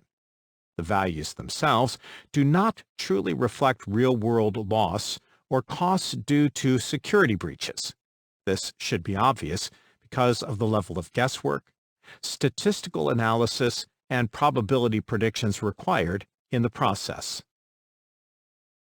Table 2.2, Quantitative Risk Analysis Formulas. Concept, asset value, AV, formula or meaning, dollars. Concept, exposure value, EF, formula or meaning, percent. Concept, single loss expectancy, SLE, formula or meaning, SLE equals AV times EF. Concept, annualized rate of occurrence, ARO, formula or meaning, number divided by year. Concept, annualized loss expectancy, ALE, formula or meaning, ALE equals SLE times ARO, or ALE equals AV times EF times ARO. Concept, annual cost of the safeguard, ACS, formula or meaning, dollars divided by year. Concept, value or benefit of a safeguard, that is cost/benefit equation, formula or meaning, open parentheses ALE1 minus ALE2, close parentheses, minus ACS. Once you have calculated a cost/benefit for each safeguard for each asset threat pair, you must then sort these values. In most cases, the cost/benefit with the highest value is the best safeguard to implement for that specific risk against a specific asset. But as with all things in the real world, this is only one part of the decision-making process. Although very important and often the primary guiding factor, it is not the sole element of data. Other items include actual cost, security budget, compatibility with existing systems, skill/knowledge base of IT staff, and availability of product, as well as political issues, partnerships, market trends, fads, marketing, contracts, and favoritism. As part of senior management or even the IT staff, it is your responsibility to either obtain or use all available data and information to make the best security decision for your organization. For further discussion of safeguard, security control, and countermeasure selection issues, see the Countermeasure Selection and Implementation section later in this chapter. Yikes, so much math. Yes, quantitative risk analysis involves a lot of math. Math questions on the CISSP exam are likely to involve basic multiplication. Most likely, you will be asked definition, application, and concept synthesis questions on the exam.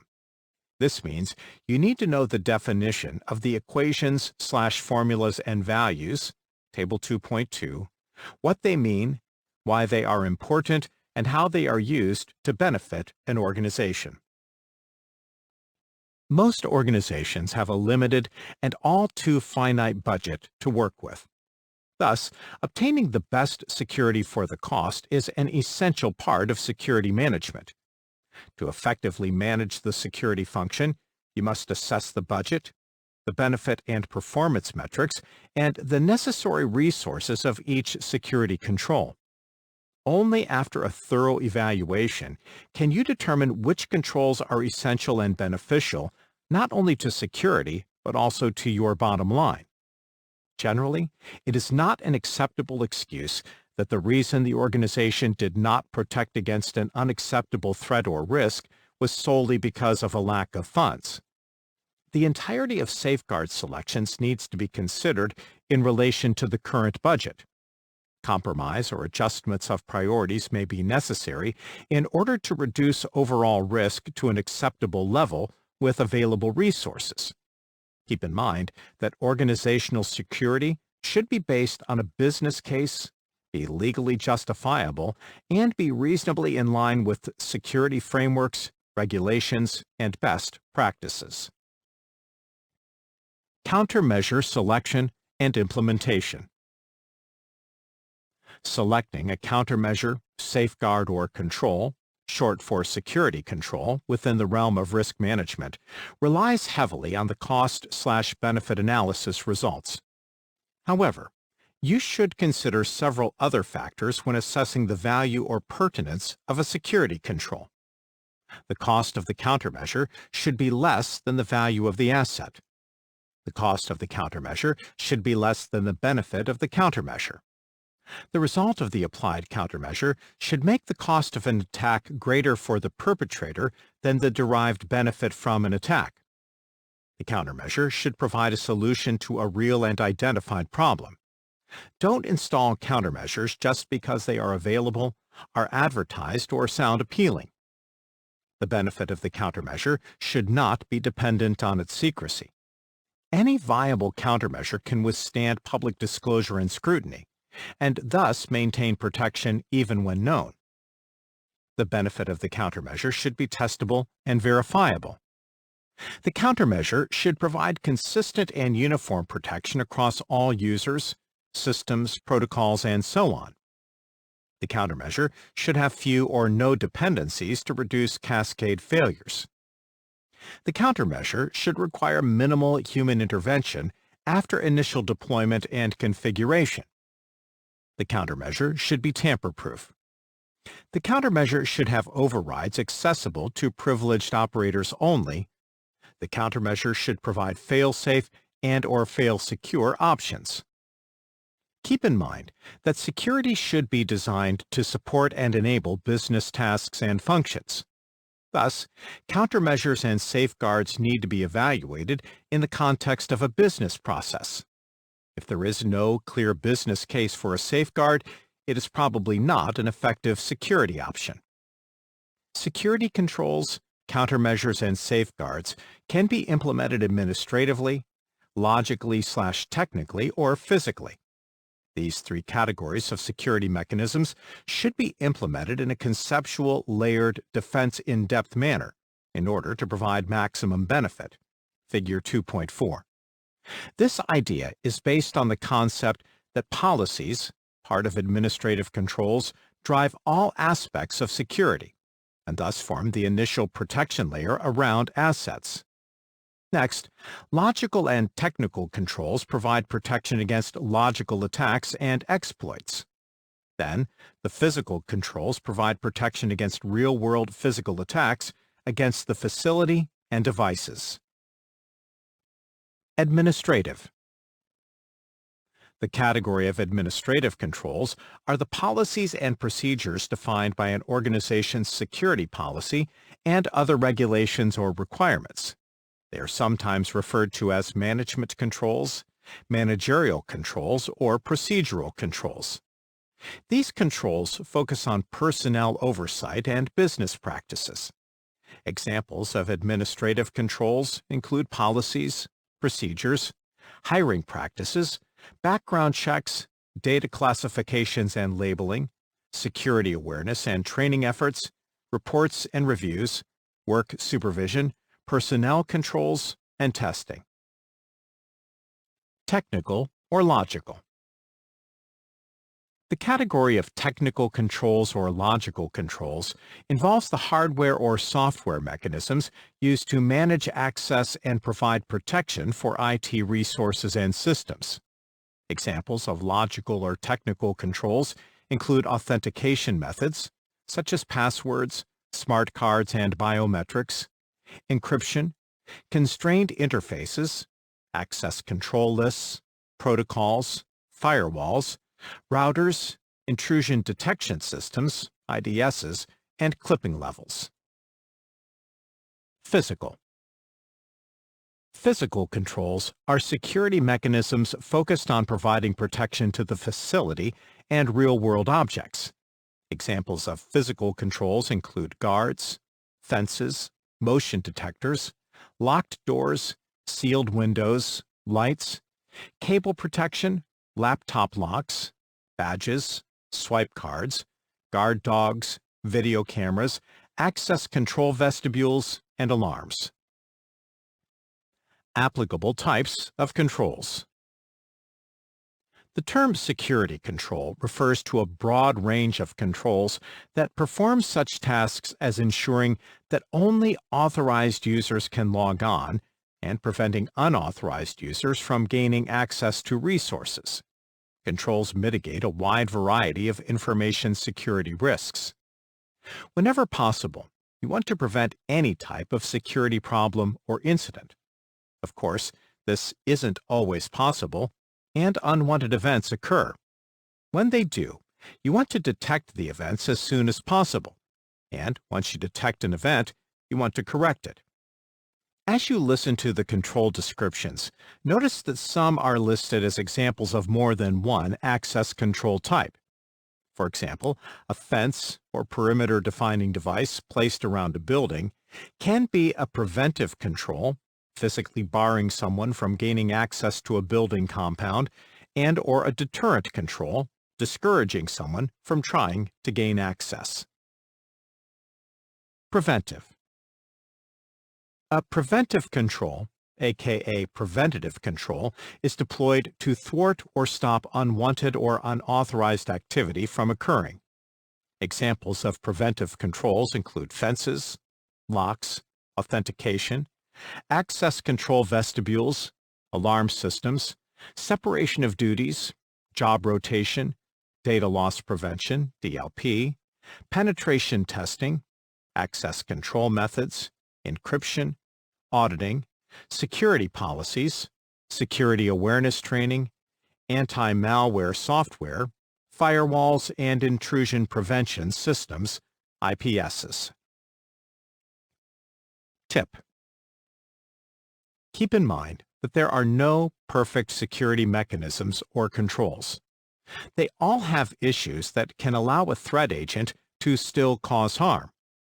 Controls may have vulnerabilities, can be turned off, may be avoided, can be overloaded, may be bypassed, can be tricked by impersonation, may have backdoors, can be misconfigured, or have other issues. Thus, this known imperfection of individual security controls is addressed by using a defense in-depth strategy. Deterrent.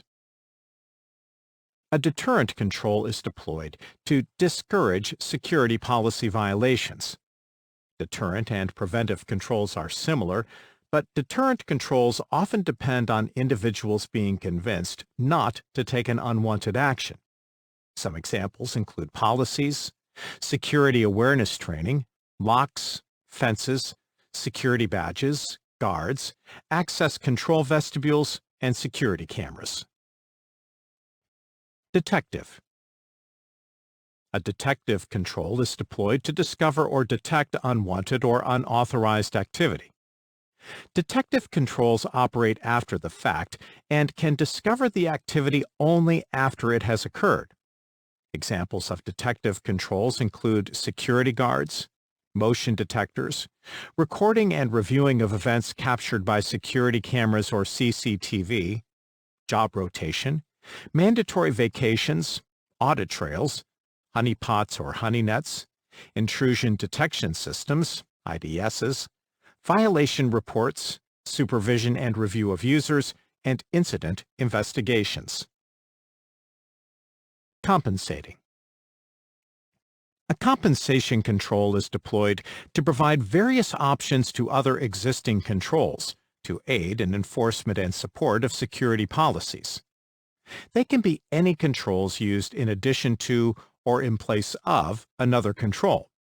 They can be a means to improve the effectiveness of a primary control or as the alternate or failover option in the event of a primary control failure. For example, if a preventive control fails to stop the deletion of a file, a backup can be a compensation control, allowing for restoration of that file. Here's another example. If a building's fire prevention and suppression systems fail, and the building is damaged by fire so that it is not inhabitable, a compensation control would be having a disaster recovery plan, DRP, with an alternate processing site available to support work operations. Corrective. A corrective control modifies the environment to return systems to normal after an unwanted or unauthorized activity has occurred. It attempts to correct any problems resulting from a security incident. Corrective controls can be simple, such as terminating malicious activity or rebooting a system. They also include anti-malware solutions that can remove or quarantine a virus, backup and restore plans to ensure that lost data can be restored, and intrusion prevention systems, IPSs, that can modify the environment to stop an attack in progress. The control is deployed to repair or restore resources, functions, and capabilities after a violation of security policies. Examples include installing a spring on a door so that it will close and relock, and using file integrity checking tools such as SIGVerif from Windows, which will replace corrupted boot files upon each boot event to protect the stability and security of the booted OS. Recovery. Recovery controls are an extension of corrective controls, but have more advanced or complex abilities. A recovery control attempts to repair or restore resources, functions, and capabilities after a security policy violation. Recovery controls typically address more significant damaging events compared to corrective controls, especially when security violations may have occurred. Examples of recovery controls include backups and restores, fault-tolerant drive systems, system imaging, server clustering, anti-malware software, and database or virtual machine shadowing. In relation to business continuity and disaster recovery, recovery controls can include hot, warm, and cold sites, alternate processing facilities, service bureaus, reciprocal agreements, cloud providers, rolling mobile operating centers, and multi-site solutions. Directive. A directive control is deployed to direct, confine, or control the actions of subjects to force or encourage compliance with security policies. Examples of directive controls include security policy requirements or criteria, posted notifications, guidance from a security guard, escape route exit signs, monitoring, supervision, and procedures. Security Control Assessment. A Security Control Assessment, SCA, is the formal evaluation of a security infrastructure's individual mechanisms against a baseline or reliability expectation. The SCA can be performed in addition to or independently of a full security evaluation, such as a penetration test or vulnerability assessment. The goals of an SCA are to ensure the effectiveness of the security mechanisms, evaluate the quality and thoroughness of the risk management processes of the organization, and produce a report of the relative strengths and weaknesses of the deployed security infrastructure. The results of an SCA may confirm that a security mechanism has sustained its previous level of verified effectiveness, or that action must be taken to address a deficient security control. In addition to verifying the reliability of security controls, an assessment should be considered whether security controls affect privacy. Some controls may improve privacy protection, whereas others may in fact cause a breach of privacy. The privacy aspect of a security control should be evaluated in light of regulations, contractual obligations, and the organization's privacy policy/promise. Generally, an SCA is a process implemented by federal agencies based on NIST SP 800-53 Revision 5, titled Security and Privacy Controls for Information Systems and Organizations, csrc.nist.gov/publications/detail/SP/800-53/REV-5/final. However, though defined as a government process, the concept of evaluating the reliability and effectiveness of security controls should be adopted by every organization that is committed to sustaining a successful security endeavor. Monitoring and measurement. Security controls should provide benefits that can be monitored and measured. If a security control's benefits cannot be quantified, evaluated, or compared, then it does not actually provide any security. A security control may provide native or internal monitoring, or external monitoring may be required. You should take this into consideration when making initial countermeasure selections. Measuring the effectiveness of a countermeasure is not always an absolute value. Many countermeasures offer degrees of improvement rather than specific hard numbers as to the number of breaches prevented or attack attempts thwarted. Often, to obtain countermeasure success or failure measurements, monitoring and recording of events both prior to and after safeguard installation is necessary. Benefits can only be accurately measured if the starting point, that is, the normal point or initial risk level, is known. Part of the cost/benefit equation takes countermeasure monitoring and measurement into account. Just because a security control provides some level of increased security does not necessarily mean that the benefit gained is cost-effective. A significant improvement in security should be identified to clearly justify the expense of new countermeasure deployment. Risk reporting and documentation. Risk reporting is a key task to perform at the conclusion of a risk analysis. Risk reporting involves the production of a risk report and a presentation of that report to the interested/relevant parties. For many organizations, risk reporting is an internal concern only, whereas other organizations may have regulations that mandate third-party or public reporting of their risk findings. A risk report should be accurate, timely, comprehensive of the entire organization, clear and precise to support decision-making, and updated on a regular basis. A risk register or risk log is a document that inventories all the identified risks to an organization or system or within an individual project. A risk register is used to record and track the activities of risk management, including the following: identifying risks, evaluating the severity of and prioritizing those risks, prescribing responses to reduce or eliminate the risks, tracking the progress of risk mitigation. A risk register can serve as a project management document to track completion of risk response activities, as well as a historical record of risk management over time.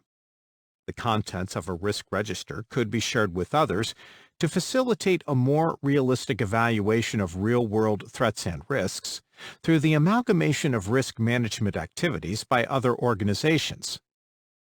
A risk matrix or risk heat map is a form of risk assessment that is performed on a basic graph or chart.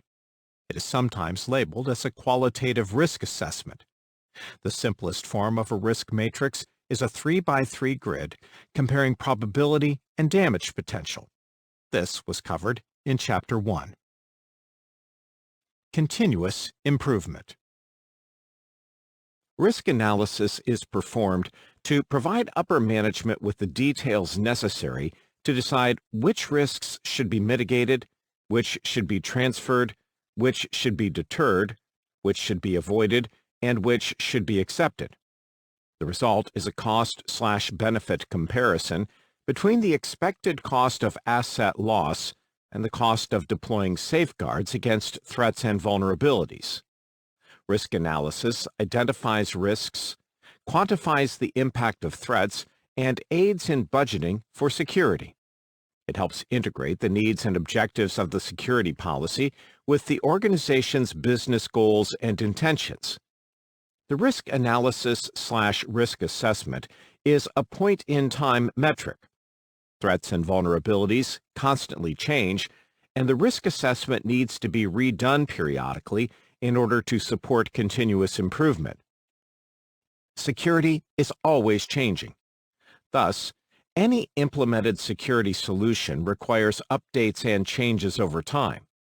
If a continuous improvement path is not provided by a selected countermeasure, it should be replaced with one that offers scalable improvements to security. An enterprise risk management ERM program can be evaluated using the Risk Maturity Model, RMM. An RMM assesses the key indicators and activities of a mature, sustainable, and repeatable risk management process. There are several RMM systems, each prescribing various means to achieve greater risk management capability. They generally relate the assessment of risk maturity against a 5-level model similar to that of the Capability Maturity Model, CMM. See Chapter 20, Software Development Security. The typical RMM levels are as follows. 1. Ad hoc, a chaotic starting point from which all organizations initiate risk management. 2. Preliminary. Loose attempts are made to follow risk management processes, but each department may perform risk assessment uniquely. 3. Defined. A common or standardized risk framework is adopted organization-wide. 4. Integrated. Risk management operations are integrated into business processes. Metrics are used to gather effectiveness data, and risk is considered an element in business strategy decisions. 5. Optimized. Risk management focuses on achieving objectives rather than just reacting to external threats. Increased strategic planning is geared toward business success, rather than just avoiding incidents, and lessons learned are reintegrated into the risk management process. If you have an interest in learning more about RMM, there is an interesting study of numerous RMM systems and the attempt to derive a generic RMM from the common elements. See Developing a Generic Risk Maturity Model, GRMM, for evaluating risk management in construction projects at tf/10.10.10.2086-9877.2019.1646309. An often overlooked area of risk is that of legacy devices, which may be EOL and/or EOSL. End of life, EOL, is the point at which a manufacturer no longer produces a product. Service and support may continue for a period of time after EOL, but no new versions will be made available for sale or distribution. An EOL product should be scheduled for replacement before it fails or reaches end of support, EOS, or end of service life, EOSL. EOL is sometimes perceived or used as the equivalent of EOSL. End of service life, EOSL, or end of support, EOS, are those systems that are no longer receiving updates and support from the vendor. If an organization continues to use an EOSL system, then the risk of compromise is high because any future exploitation will never be patched or fixed. It is of utmost importance to move off EOSL systems in order to maintain a secure environment. It might not seem initially cost-effective or practical to move away from a solution that still works just because the vendor has terminated support. However, the security management efforts you will expend will likely far exceed the cost of developing and deploying a modern system-based replacement. For example, Adobe Flash Player reached its EOSL on December 31, 2020, and should be uninstalled as recommended by Adobe. Risk frameworks. A risk framework is a guideline or recipe for how risk is to be assessed, resolved, and monitored. NIST established the Risk Management Framework, RMF, and the Cybersecurity Framework, CSF. These are both U.S. government guides for establishing and maintaining security, but the CSF is designed for critical infrastructure and commercial organizations, whereas the RMF establishes mandatory requirements for federal agencies. RMF was established in 2010, and the CSF was established in 2014. The CSF is based on a framework core that consists of 5 functions: identify, protect, detect, respond, and recover. The CSF is not a checklist or procedure. It is a prescription of operational activities that are to be performed on an ongoing basis for the support and improvement of security over time. The CSF is more of an improvement system rather than its own specific risk management process or security infrastructure. The RMF, defined by NIST in SP 800-37 Revision 2, CSRC.NIST.gov/SP/800-37/REV-2/final, establishes mandatory security requirements for federal agencies. This is the primary risk framework referenced by the CISSP exam. The RMF has 6 cyclical phases. Extract. Prepare to execute the RMF from an organization and system-level perspective by establishing a context and priorities for managing security and privacy risk. Categorize the system and the information processed, stored, and transmitted by the system based on an analysis of the impact of loss. Select an initial set of controls for the system and tailor the controls as needed to reduce risk to an acceptable level based on an assessment of risk. Implement the controls and describe how the controls are employed within the system and its environment of operation. Assess the controls to determine if the controls are implemented correctly, operating as intended, and producing the desired outcomes with respect to satisfying the security and privacy requirements. Authorize the system or common controls based on a determination that the risk to organizational operations and assets, individuals, other organizations, and the nation is acceptable. Monitor the system and the associated controls on an ongoing basis to include assessing control effectiveness, documenting changes to the system and environment of operation, conducting risk assessments and impact analyses, and reporting the security and privacy posture of the system. From NIST SP 800-37, Revision 2. These 6 phases are to be performed in order and repeatedly throughout the life of the organization. RMF is intended as a risk management process to identify and respond to threats.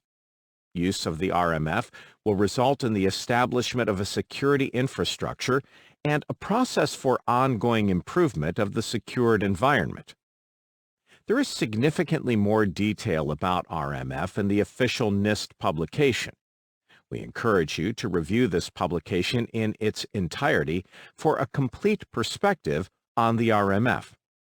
Much of the information in the prior risk management sections in this chapter was derived from the RMF. Another important guide to risk management is the ISO/IEC 31000 document, Risk Management Guidelines. This is a high-level overview of the idea of risk management that many will benefit from reading. You can find it online at ISO/IEC/ISO:/OBP/ISO:3100/ED-2:V1:EN. This ISO guideline is intended to be useful to any type of organization, whether government or private sector. A companion guide, ISO/IEC 31004, Risk Management, Guidance for the Implementation of ISO 31000, ISO.org/standard/56610.html might also be of interest, along with ISO/IEC 27005, Information Technology, Security Techniques, Information Security Risk Management, ISO.org/standard/75281.html. The NIST RMF is the primary focus of the CISSP exam, but you might want to review other risk management frameworks for use in the real world. Please consider the following for future research. The Committee of Sponsoring Organizations, COSO, of the Treadway Commission's Enterprise Risk Management Integrated Framework, ISACA's Risk IT Framework, Operationally Critical Threat, Asset and Vulnerability Evaluation, OCTAV, Factor Analysis of Information Risk, FAIR, Threat Agent Risk Assessment, TERA. For further research, you'll find a useful article here. CSO-online.com/article/2125140/IT-risk-assessment-real-world-experience.html. Understanding that there are a number of well-recognized frameworks and that selecting one that fits your organization's requirements and style is important. Social engineering. Social engineering is a form of attack that exploits human nature and human behavior. People are a weak link in security because they can make mistakes, be fooled into causing harm, or intentionally violate company security. Social engineering attacks exploit human characteristics such as a basic trust in others, a desire to provide assistance, or a propensity to show off. It is important to consider the risks that personnel represent to your organization and implement security strategies to minimize and handle those risks.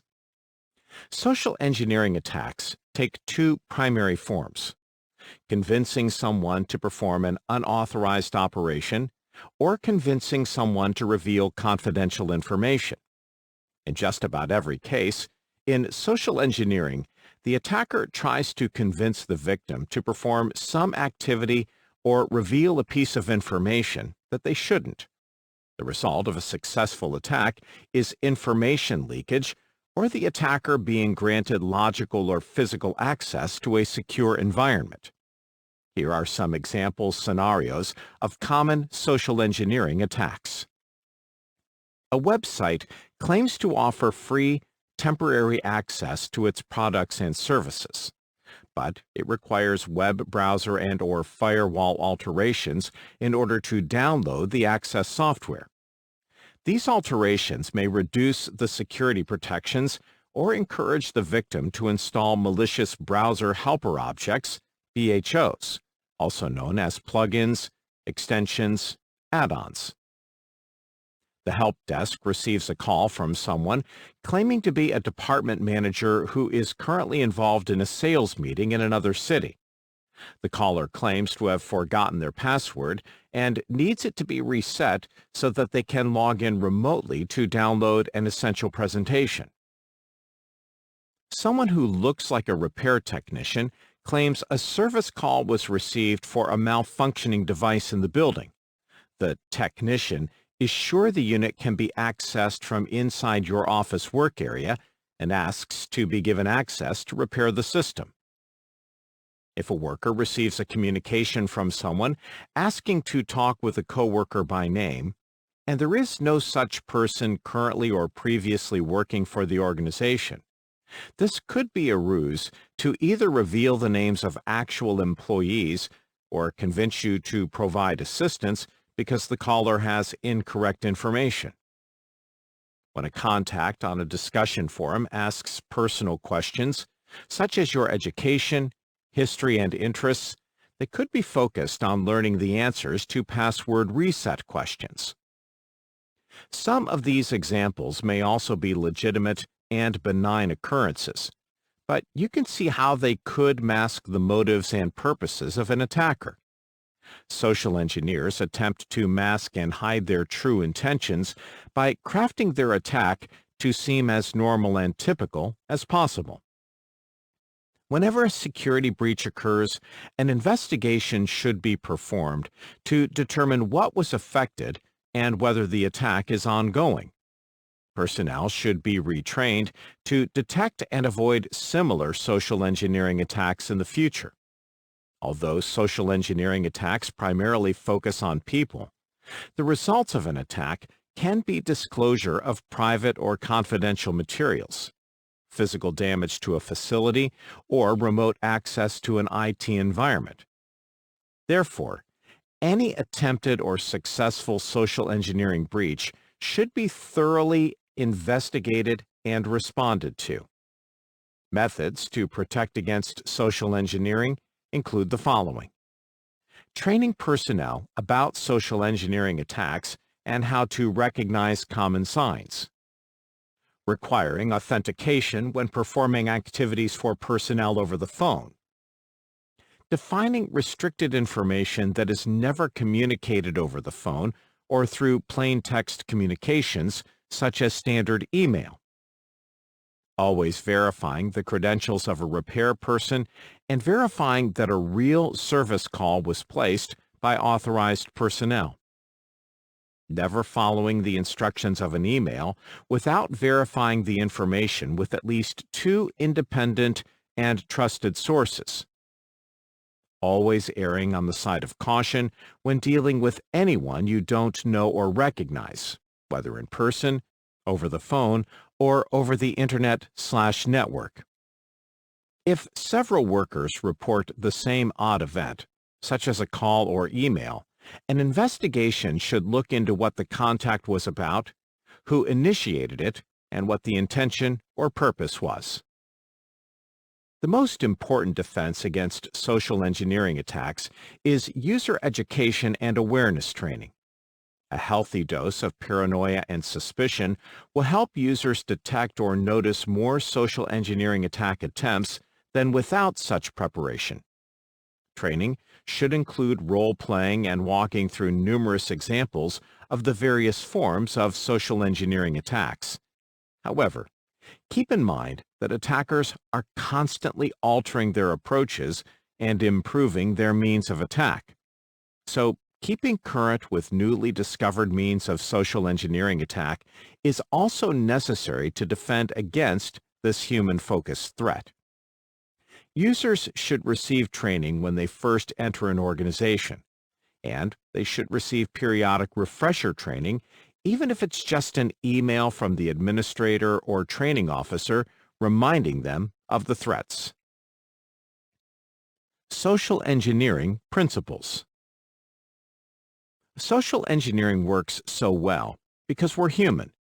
The principles of social engineering attacks are designed to focus on various aspects of human nature and take advantage of them. Although not every target succumbs to every attack, most of us are vulnerable to one or more of the following common social engineering principles. Authority. Authority is an effective technique because most people are likely to respond to authority with obedience. The trick is to convince the target that the attacker is someone with valid internal or external authority. Some attackers claim their authority verbally, and others assume authority by wearing a costume or uniform. An example is an email sent using the spoofed email of the CEO, in which workers are informed that they must visit a specific Universal Resource Locator, URL, / Universal Resource Indicator, URI, to fill out an important HR document. This method works when the victims blindly follow instructions that claim to be from a person of authority. Intimidation. Intimidation can sometimes be seen as a derivative of the authority principle. Intimidation uses authority, confidence, or even the threat of harm to motivate someone to follow orders or instructions. Often, intimidation is focused on exploiting uncertainty in a situation where a clear directive of operation or response isn't defined. An example is expanding on a previous CEO and HR document email to include a statement claiming that employees will face a penalty if they do not fill out the form promptly. The penalty could be a loss of Casual Friday, exclusion from Taco Tuesday, a reduction in pay, or even termination. Consensus. Consensus, or social proof, is the act of taking advantage of a person's natural tendency to mimic what others are doing or are perceived as having done in the past. For example, bartenders often seed their tip jar with money to make it seem as if previous patrons were appreciative of the service. As a social engineering principle, the attacker attempts to convince the victim that a particular action or response is necessary to be consistent with social norms or previous occurrences. An example is an attacker claiming that a worker who is currently out of the office promised a large discount on a purchase, and that the transaction must occur now with you as the salesperson. Scarcity. Scarcity is a technique used to convince someone that an object has a higher value based on the object's scarcity. This could relate to the existence of only a few items produced or limited opportunities, or that the majority of stock are sold and only a few items remain. An example is an attacker claiming that there are only 2 tickets left to your favorite team's final game, and it would be a shame if someone else enjoyed the game rather than you. If you don't grab them now, the opportunity will be lost. This principle is often associated with the principle of urgency. Familiarity. Familiarity, or liking as a social engineering principle, attempts to exploit a person's native trust in that which is familiar. The attacker often tries to appear to have a common contact or relationship with the target, such as mutual friends or experiences, or uses a facade to take on the identity of another company or person. If the target believes a message is from a known entity, such as a friend or their bank, they're much more likely to trust in the content or even act or respond. An example is an attacker using a phishing attack while falsifying the caller ID as their doctor's office. Trust. Trust as a social engineering principle involves an attacker working to develop a relationship with a victim. This may take seconds or months, but eventually the attacker attempts to use the value of the relationship, the victim's trust in the attacker, to convince the victim to reveal information or perform an action that violates company security.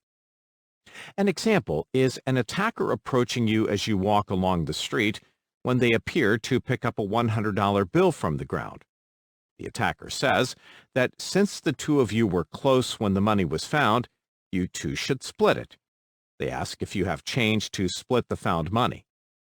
Since the attacker had you hold the money while they went around to find the person who lost it, this might have built up trust in this stranger so that you are willing to take cash out of your wallet and give it to them. But you won't realize until later that the $100 was counterfeit and you've been robbed. Urgency. Urgency often dovetails with scarcity, because the need to act quickly increases as scarcity indicates a greater risk of missing out. Urgency is often used as a method to get a quick response from a target before they have time to carefully consider or refuse compliance. An example is an attacker using an invoice scam through business email compromise, BEC, to convince you to pay an invoice immediately, because either an essential business service is about to be cut off, or the company will be reported to a collection agency. Eliciting information. Eliciting information is the activity of gathering or collecting information from systems or people. In the context of social engineering, it is used as a research method in order to craft a more effective pretext. A pretext is a false statement crafted to sound believable in order to convince you to act or respond in favor of the attacker. Any and all of the social engineering techniques covered in this chapter can be used both as a weapon to harm the target victim and as a means to obtain more information or access. Thus, social engineering is a tool of both reconnaissance and attack.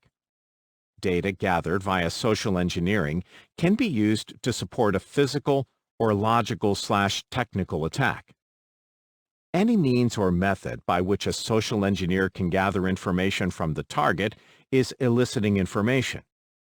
Any fact or truth or detail that can be collected, gathered, or gleaned from the target can be used to form a more complete and believable pretext or false story, which in turn may increase the chance of success of the next level or stage of an attack. Consider that many cyber attacks are similar to actual warfare attacks.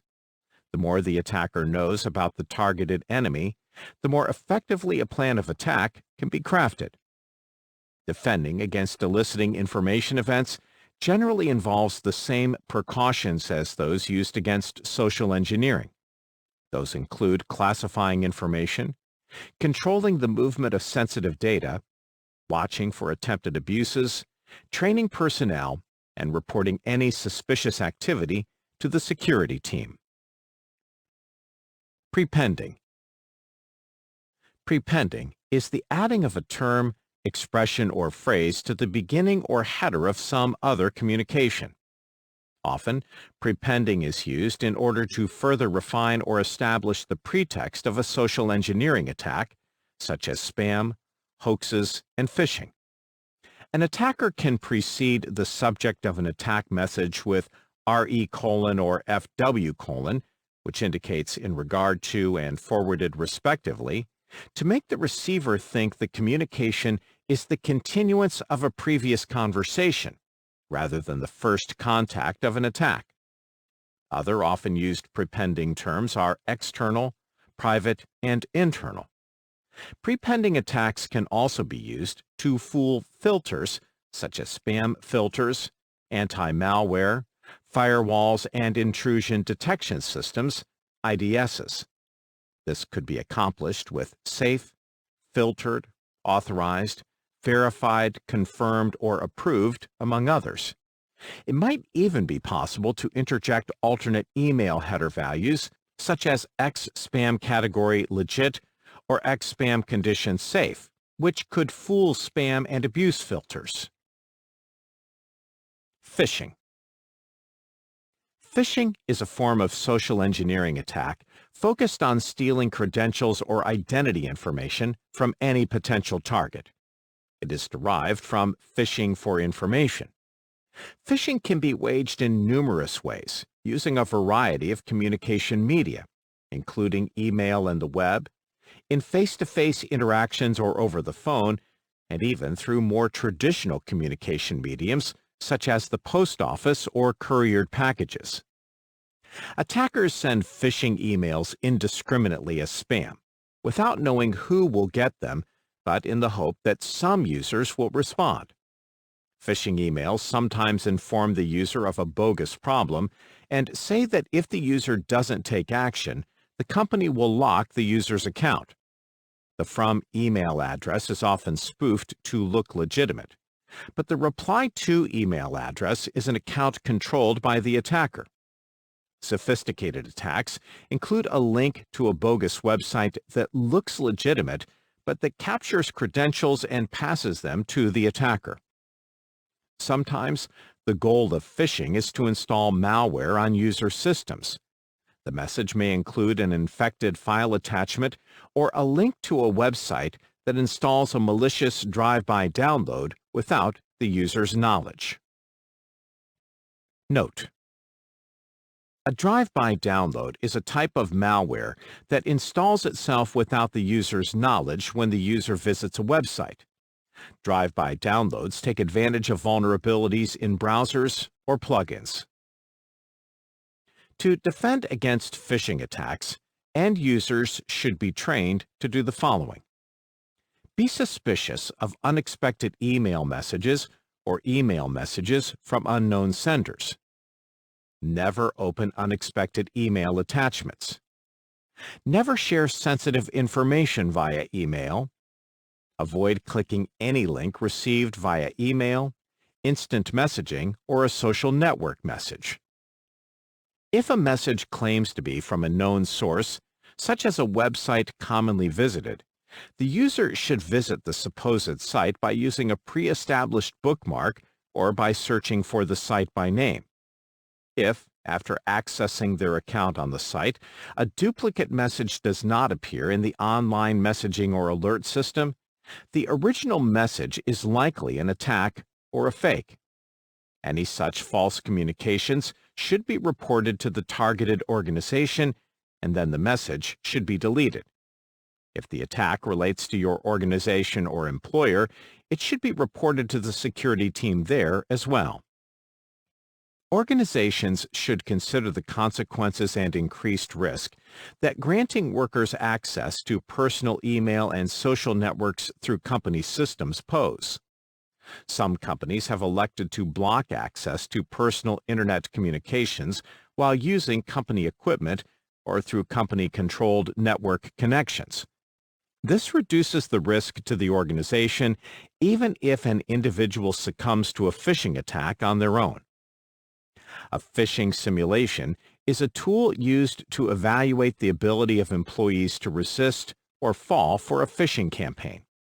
A security manager or penetration tester crafts a phishing attack so that any clicks by victims are redirected to a notification that the phishing message was a simulation, and they may need to attend additional training to avoid falling for a real attack.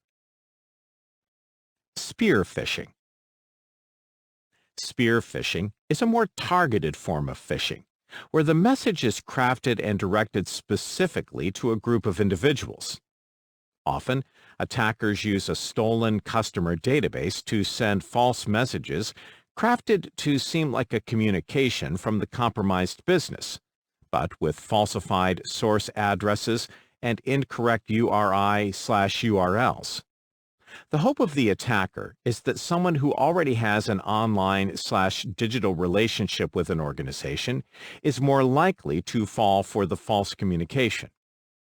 All of the concepts and defenses discussed in the previous section, phishing, apply to spear phishing.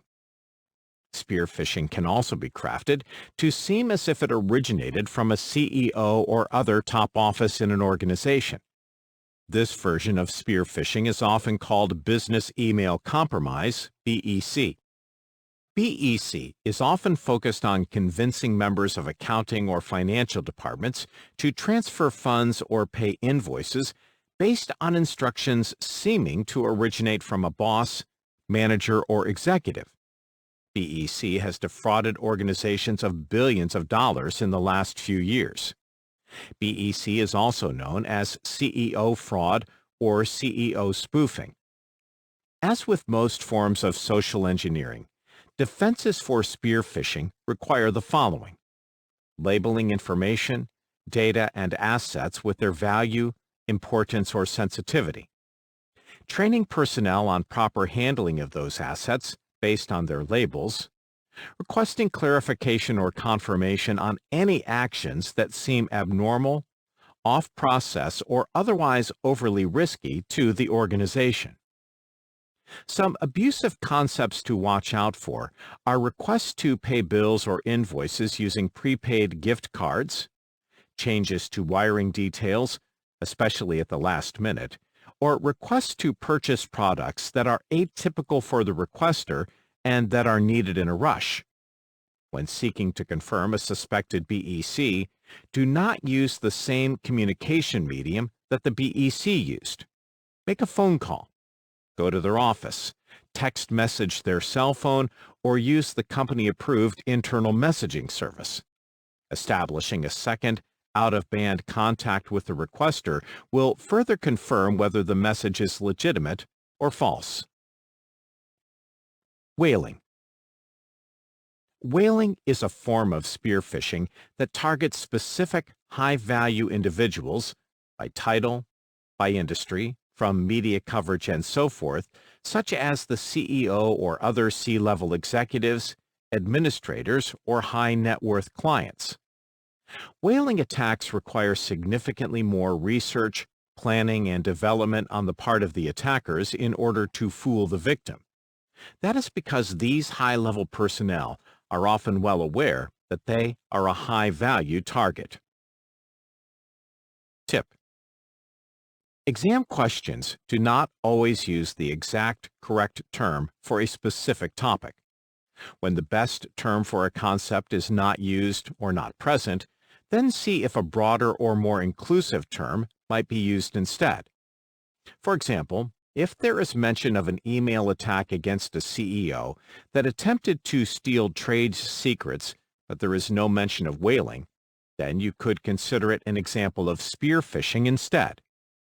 Spear phishing is a broader concept, of which whaling is a more specific example or version. There are many child-parent or superset-subset relationships among topics on the CISSP exam. So, watch out for this trick or feature in both practice and exam questions. Smishing. Short message service, SMS phishing, or smishing, Spam over instant messaging, SPIM, is a social engineering attack that occurs over or through standard text messaging services. There are several smishing threats to watch out for, including these. Text messages asking for a response or reply. In some cases, replies could trigger a cramming event. Cramming is when a false or unauthorized charge is placed onto your mobile service plan. Text messages could include a hyperlink /URI/URL to a phishing or scam website or trigger the installation of malicious code. Text messages could contain pretext to get you involved in a conversation. Text messages could include phone numbers. Always research a phone number before calling it, especially from an unknown source. There are phone numbers with the same structure as local or domestic numbers, but that may actually be long distance and not included in your calling service or plan. And calling them could cause a connection charge and a high per-minute toll charge. Although smishing refers to SMS-based attacks, it can sometimes be used to refer to similar attacks occurring through multimedia messaging service, MMS, rich communication services, RCS, Google Hangouts, Android Messenger, Facebook Messenger, WeChat, Apple/iPhone iMessages, WhatsApp, Slack, Discord, Microsoft Teams, and so on. Phishing. Vishing, that is voice-based phishing or SPIT, spam over internet telephony, is phishing done over any telephony or voice communication system. This includes traditional phone lines, voice over IP, VoIP services, and mobile phones. Most of the social engineers waging vishing campaigns use VoIP technology to support their attacks. VoIP allows the attacker to be located anywhere in the world, make free phone calls to victims, and be able to falsify or spoof their origin caller ID. Phishing calls can display a caller ID or phone number from any source the attacker thinks might cause the victim to answer the call. Some attackers just duplicate your area code and prefix in order to trick the victim into thinking the call is from a neighbor or other local entity. Vishing is simply another form of phishing attack. Vishing involves the pretexting of the displayed caller ID and the story the attacker spouts. Always assume caller ID is false or at least incorrect. Spam. Spam is any type of email that is undesired and or unsolicited. But spam is not just unwanted advertisements. It can also include malicious content and attack vectors as well. Spam is often used as the carrier of social engineering attacks. Spam is a problem for numerous reasons. Some spam carries malicious code, such as viruses, logic bombs, ransomware, or Trojan horses. Some spam carries social engineering attacks, also known as hoax messages. Unwanted email wastes your time while you sort through it looking for legitimate messages. Spam wastes internet resources, storage capacity, computing cycles, and throughput. The primary countermeasure against spam is an email spam filter. These email filters can examine the header, subject, and contents of a message to look for keywords or phrases that identify it as a known type of spam, and then take the appropriate actions to discard, quarantine, or block the message.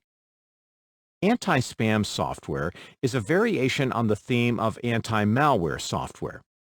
It specifically monitors email communications for spam and other forms of unwanted email in order to stop hoaxes, identify theft, waste of resources, and possible distribution of malicious software. Anti-spam software can often be installed on email servers to protect an entire organization, as well as on local client systems for supplemental filtering by the user.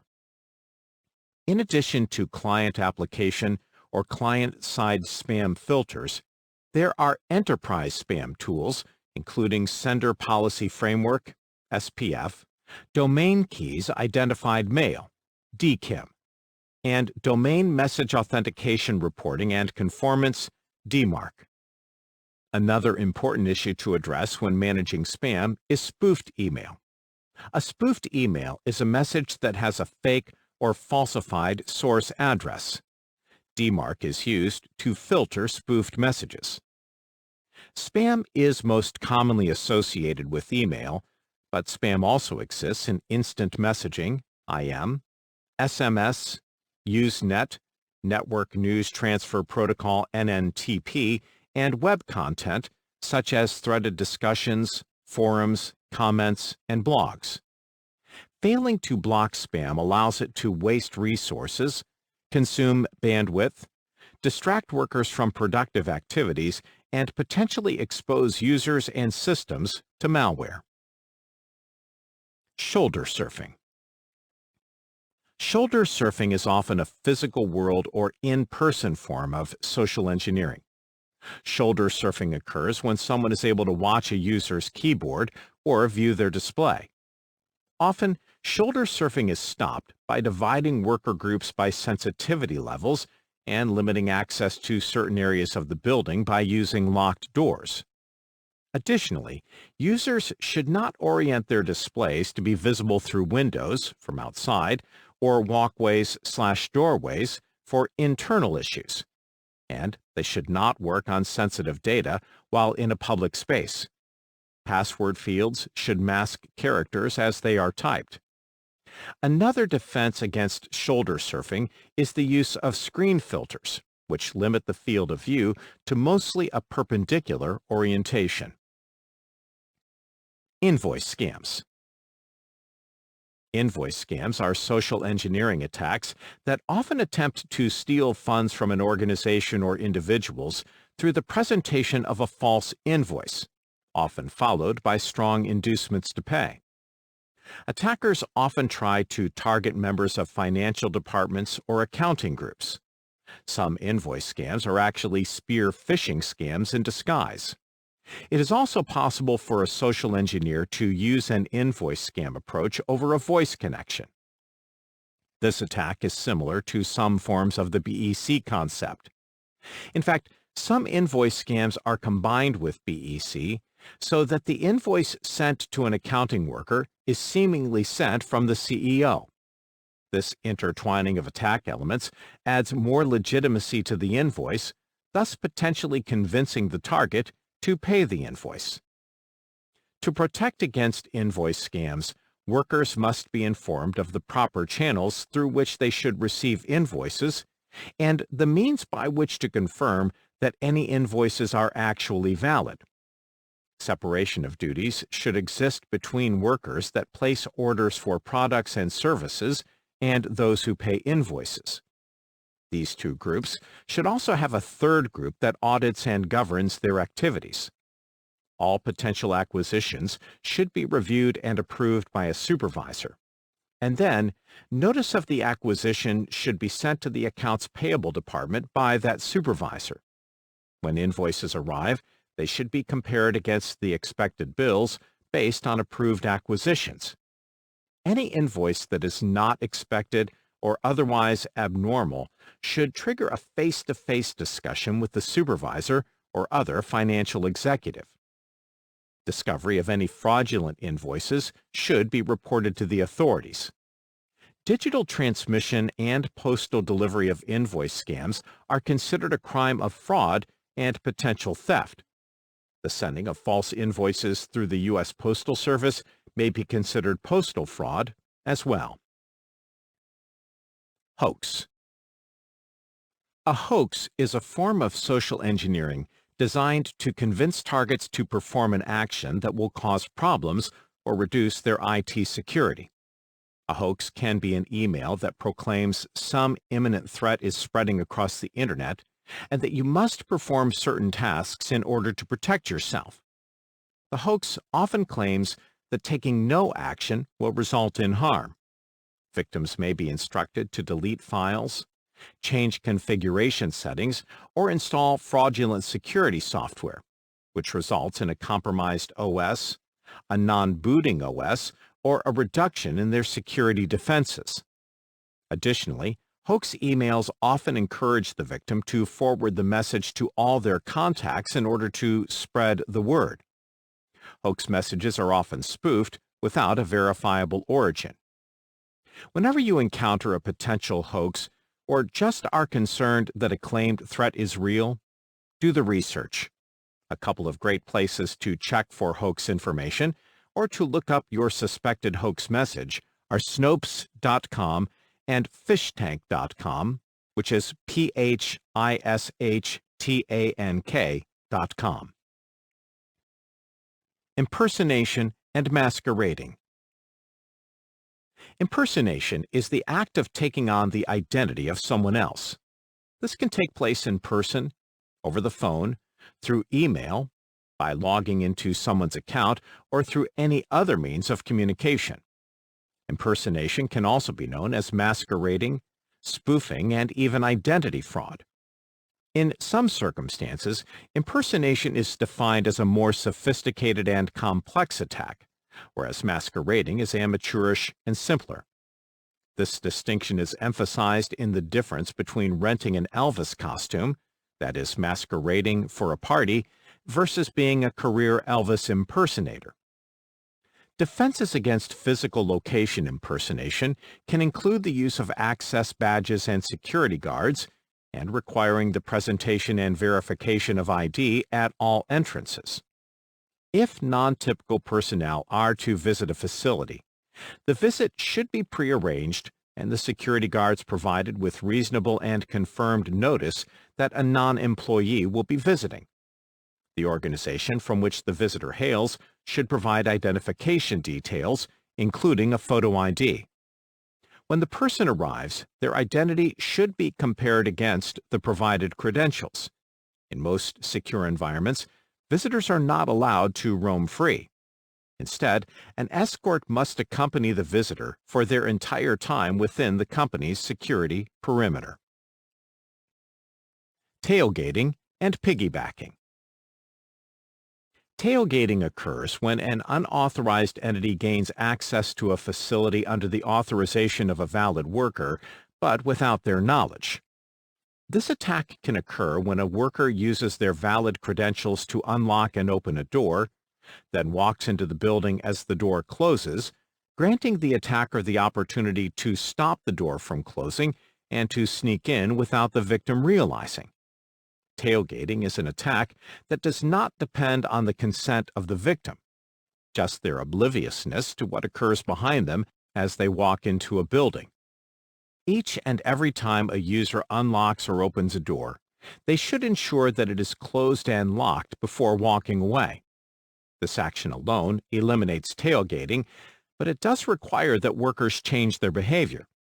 There is also social pressure to hold open a door for someone who is walking up behind you, but this courtesy should not be extended to include secure entry points, even if you think you know the person walking up behind.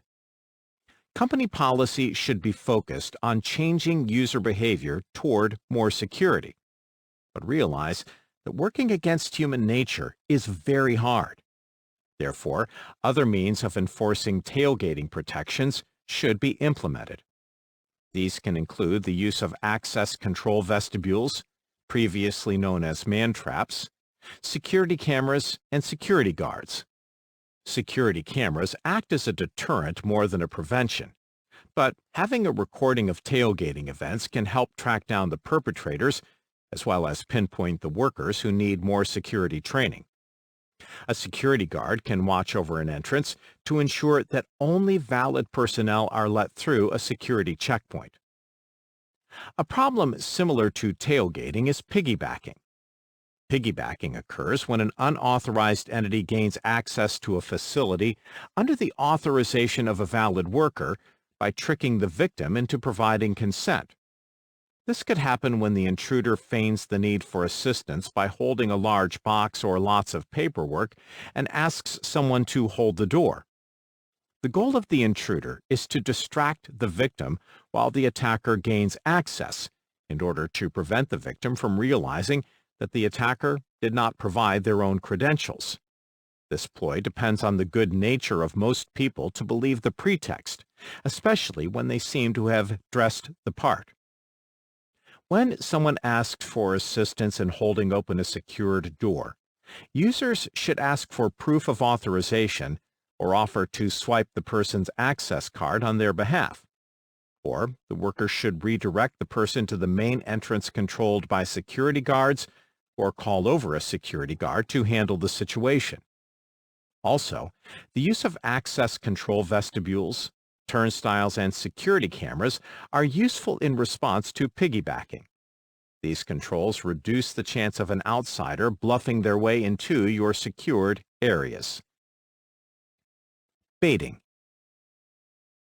When direct physical entry isn't possible or attempts fail, adversaries may use a baiting technique to deposit malware onto internal systems. Baiting is when the attacker drops USB sticks, optical discs, or even wallets in a location that a worker is likely to encounter it. The hope is the worker will plug the USB drive or insert the disk into a work computer where the malware will auto-infect the system. The wallet often has a note in it with a URL or IP address along with credentials. The hope is the victim will visit the site from a work computer and be infected by a drive-by download event or be tricked by a phishing site. Dumpster diving. Dumpster diving is the act of digging through trash, discarded equipment, or abandoned locations in order to obtain information about a target organization or individual. Typical collected items include old calendars, calling lists, handwritten meeting notes, discarded forms, product boxes, user manuals, sticky notes, printed reports, or the test sheet from a printer. Just about anything that is of any minor internal value or sensitivity is a treasure to be discovered through dumpster diving. The materials gathered via dumpster diving can be used to craft a more believable pretext. To prevent dumpster diving, or at least reduce its value to an attacker, all documents should be shredded and/or incinerated before being discarded. Additionally, no storage media should ever be discarded in the trash. Use a secure disposal technique or service. Secure storage media disposal often includes incineration, shredding, or chipping. Identity fraud. Identity fraud and identity theft are terms that are often used interchangeably. In fact, the U.S. Department of Justice, DOJ, states that identity theft and identity fraud are terms used to refer to all types of crime in which someone wrongfully obtains and uses another person's personal data in some way that involves fraud or deception, typically for economic gain. Justice.gov/criminal-fraud-identity-theft/and-identity-fraud. Identity fraud and identity theft can be both for the purpose of a social engineering attack, that is, to steal PII, as well as a tool used to further the success of a social engineering attack. However, it is important to recognize that while we can use the terms as synonymous, especially in casual conversation, there is more value to be gained by understanding how they are different. Identity theft is the act of stealing someone's identity. Specifically, this can refer to the initial act of information gathering or elicitation, where usernames, emails, passwords, answers to secret questions, credit card numbers, social security numbers, healthcare services numbers, and other related and relevant facts are stolen or otherwise obtained by the attacker. So, the first definition of identity theft is the actual theft of the credentials and information for someone's accounts or financial positions. A second definition of identity theft is when those stolen credentials and details are used to take over someone's account. This could include logging into their account on an online service, making false charges to their credit card, ATM card, or debit card, writing false checks against their checking account, or opening a new line of credit in the victim's name using their Social Security number. When an attacker steals and uses a victim's credentials, this is known as credential hijacking. This second definition of identity theft is also very similar to the definition of identity fraud. Fraud is when you claim something that is false to be true. Identity fraud is when you falsely claim to be someone else through the use of stolen information from the victim. Identity fraud is criminal impersonation or intentional deception for personal or financial gain. Examples of identity fraud include taking employment under someone else's Social Security number, initiating phone service or utilities in someone else's name, or using someone else's health insurance to gain medical services. You can consider identity theft and identity fraud to be a form of spoofing.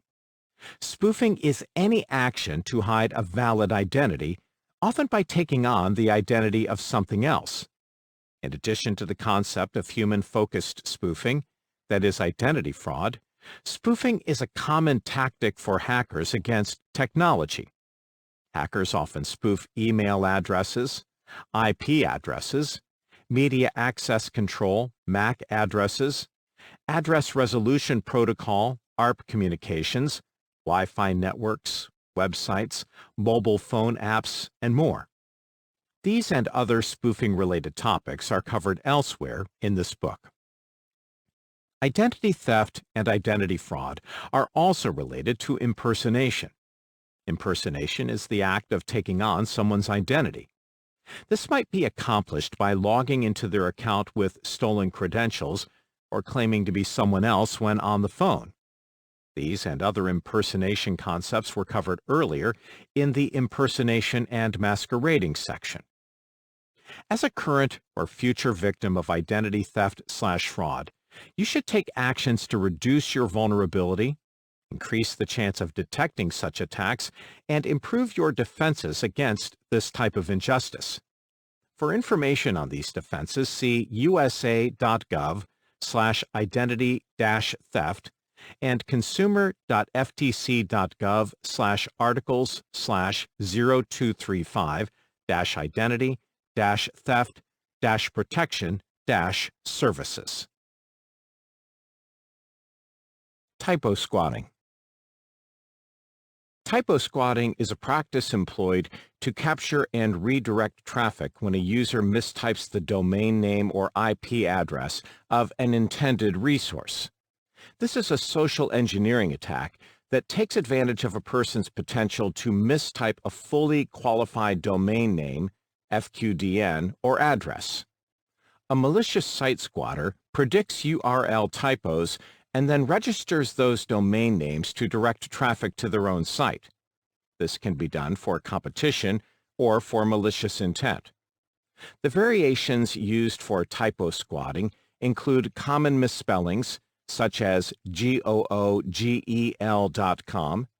typing errors, such as google.com,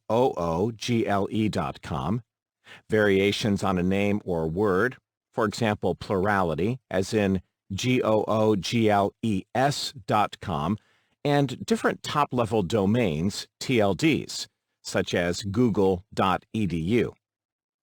URL hijacking can also refer to the practice of displaying a link or advertisement that looks like that of a well-known product, service, or site, but, when clicked, redirects the user to an alternate location, service, or product. This may be accomplished by posting sites and pages and exploiting search engine optimization, SEO, to cause your content to occur higher in search results, or through the use of adware that replaces legitimate ads and links with those leading to alternate or malicious locations.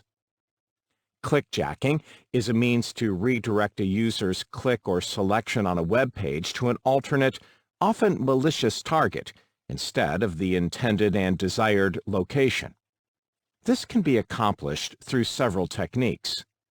Some alter the code of the original web page in order to include script that will automatically replace the valid URL with an alternate URL at the moment the mouse click or selection occurs. Another means is to add an invisible or hidden overlay, frame, or image map over the displayed page.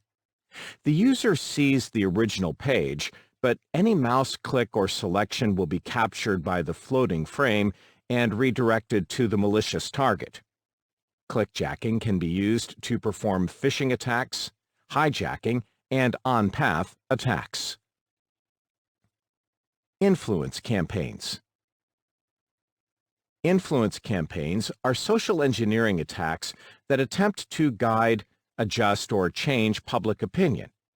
Although such attacks might be undertaken by hackers against individuals or organizations, most influence campaigns seem to be waged by nation-states against their real or perceived foreign enemies. Influence campaigns are linked to the distribution of disinformation, propaganda, false information, fake news, and even the activity of doxing. Misleading, incomplete, crafted, and altered information can be used as part of an influence campaign to adjust the perception of readers and viewers to the concepts, thoughts, and ideologies of the influencer. These tactics have been used by invaders for centuries to turn a population against their own government. In the current digital information age, influence campaigns are easier to wage than ever before, and some of the perpetrators are domestic. Modern influence campaigns don't need to rely on distribution of printed materials, but can digitally transmit the propaganda directly to the targets.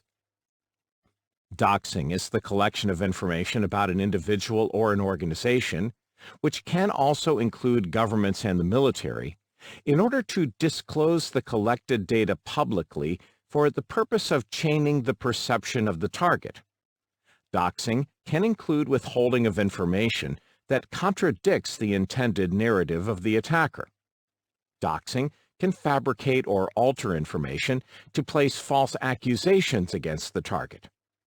Doxing has been an unfortunately effective tool against individuals and organizations deployed by hackers, hacktivists, journalists, and governments alike. Hybrid warfare. Nations no longer limit their attacks against their real or perceived enemies using traditional kinetic weaponry. Now, they combine classical military strategy with modern capabilities, including social engineering, digital influence campaigns, psychological warfare efforts, political tactics, and cyber warfare capabilities. This is known as hybrid warfare. Some entities use the term non-linear warfare to refer to this concept. It is important to realize that nations will use whatever tools or weapons are available to them when they feel threatened or decide they must strike first. With the use of hybrid warfare tactics, there is far greater risk to every individual than in battles of the past. Now, with cyber war and influence campaigns, every person can be targeted and potentially harmed. Keep in mind that harm is not just physical in hybrid warfare. It can also damage reputation, finances, digital infrastructure, and relationships. For a more thorough look at hybrid warfare, read the United States Government Accountability Office's Hybrid Warfare Report at gao.gov/products/GAO-10-1036R. Tip: Cyber warfare, origins, motivations, and what you can do in response is a helpful paper you can find at globalknowledge.com/resources/resource-library/white-papers/cyber warfare-origins-motivations-and-what what-you-can-do-in-response. Social media. Social media has become a weapon in the hands of nation-states as they wage elements of hybrid warfare against their targets. In the last decade, we have seen evidence of several nations, including our own, participate in social media-based influence campaigns. You should realize that you cannot just assume that content you see on a social network is accurate, valid, or complete. Even when quoted by your friends, when referenced in popular media, when seemingly in line with your own expectations, you have to be skeptical of everything that reaches you through your digital communication devices. The use and abuse of social media by adversaries, foreign and domestic, brings the social engineering attack concept to a whole new level. Tip: a great resource for learning how not to fall for false information distributed through the Internet is the Navigating Digital Information series presented by the YouTube channel Crash Course. youtube.com/playlist?list equals PL8DPUUALJXTN07XY QQWSK PPR TND ICHTZU. Workers can easily waste time and system resources by interacting with social media when that task is not part of their job description. The company's Acceptable User Policy, AUP, should indicate that workers need to focus on work while at work rather than spending time on personal or non-work-related tasks. Social media can be a means by which workers intentionally or accidentally distribute internal, confidential, proprietary, or PII data to outsiders. This may be accomplished by typing in messages or participating in chats in which they reveal confidential information. This can also be accomplished by distributing or publishing sensitive documents.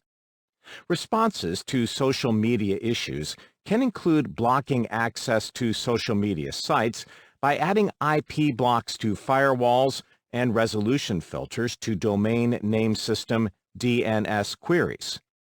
Violating workers need to be reprimanded or even terminated. Establish and maintain a security awareness, education, and training program. The successful implementation of a security solution requires changes in user behavior.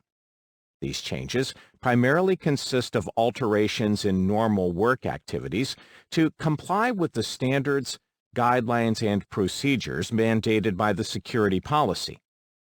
Behavior modification involves some level of learning on the part of the user. To develop and manage security education, training, and awareness, all relevant items of knowledge transference must be clearly identified, and programs of presentation, exposure, synergy, and implementation crafted. Awareness. A prerequisite to security training is awareness. The goal of creating awareness is to bring security to the forefront and make it a recognized entity for users. Awareness establishes a common baseline or foundation of security understanding across the entire organization and focuses on key or basic topics and issues related to security that all employees must understand. Awareness is not exclusively created through a classroom type of presentation, but also through the work environment reminders such as posters, newsletter articles, and screensavers. Tip: instructor-led awareness, training, and education provides the best opportunity for real-time feedback from attendees. Awareness establishes a minimum standard common denominator or foundation of security understanding. All personnel should be fully aware of their security responsibilities and liabilities. They should be trained to know what to do and what not to do. The issues that users must be aware of include avoiding waste, fraud, and unauthorized activities. All members of an organization, from senior management to temporary interns, need the same level of awareness. The awareness program in an organization should be tied in with its security policy, incident handling plan, business continuity, and disaster recovery procedures. For an awareness-building program to be effective, it must be fresh, creative, and updated often. The awareness program should also be tied to an understanding of how the corporate culture will affect and impact security for individuals as well as the organization as a whole. If employees do not see enforcement of security policies and standards among the C-level executives, especially at the awareness level, then they may not feel obligated to abide by them either. Training. Training is teaching employees to perform their work tasks and to comply with the security policy. Training is typically hosted by an organization and is targeted to groups of employees with similar job functions. All new employees require some level of training, so they will be able to comply with all standards, guidelines, and procedures mandated by the security policy. Training is an ongoing activity that must be sustained throughout the lifetime of the organization for every employee. It is considered an administrative security control. Methods and techniques to present awareness and training should be revised and improved over time to maximize benefits. This will require that training metrics be collected and evaluated. Improved awareness and training programs may include post-learning testing as well as monitoring for job consistency improvements and reductions in downtime, security incidents, or mistakes. This can be considered a program effectiveness evaluation. Awareness and training are often provided in-house. That means these teaching tools are created and deployed by and within the organization itself. However, the next level of knowledge distribution is usually obtained from an external third-party source. Education. Education is a detailed endeavor in which students and users learn much more than they actually need to know to perform their work tasks. Education is most often associated with users pursuing certification or seeking job promotion. It is typically a requirement for personnel seeking security professional positions. A security professional requires extensive knowledge of security and the local environment for the entire organization, and not just for their specific work tasks. Improvements. The following are techniques for improving security awareness and training. Change the target focus of the training. Sometimes you want to focus on the individual, sometimes on customers and clients, and other times on the organization. Change around topic orders or emphasis. Maybe focus on social engineering during one training, then next time focus on mobile device security, and then family and travel security after that. Use a variety of presentation methods, such as in-person instruction, pre-recorded videos, computer software/simulations, virtual reality, VR experiences, off-site training, interactive websites, or assigned reading of either prepared courseware or off-the-shelf books, such as Scam Me If You Can, Simple Strategies to Outsmart Today's Rip-Off Artists by Frank Abagnale. Use role-playing by providing attendees with parts in a reenactment, both as attacker and defender, but allow various people to offer ideas related to defending or responding to the attacks. Develop and encourage security champions. These are people who take the lead in a project, such as development, leadership, or training to enable, support, and encourage the adoption of security knowledge and practices through peer leadership, behavior demonstration, and social encouragement. Often, a security champion is a member of a group who decides or is assigned to take charge of leading the adoption and integration of security concepts into the group's work activities. Security champions are often non-security employees who take up the mantle to encourage others to support and adopt more security practices and behaviors. Security champions are often found in software development, but this concept can be useful in any group of employees in any department. Security awareness and training can often be improved through gamification. Gamification is a means to encourage compliance and engagement by integrating common elements of gameplay into other activities, such as security compliance and behavior change. This can include rewarding compliance behaviors and potentially punishing violating behaviors.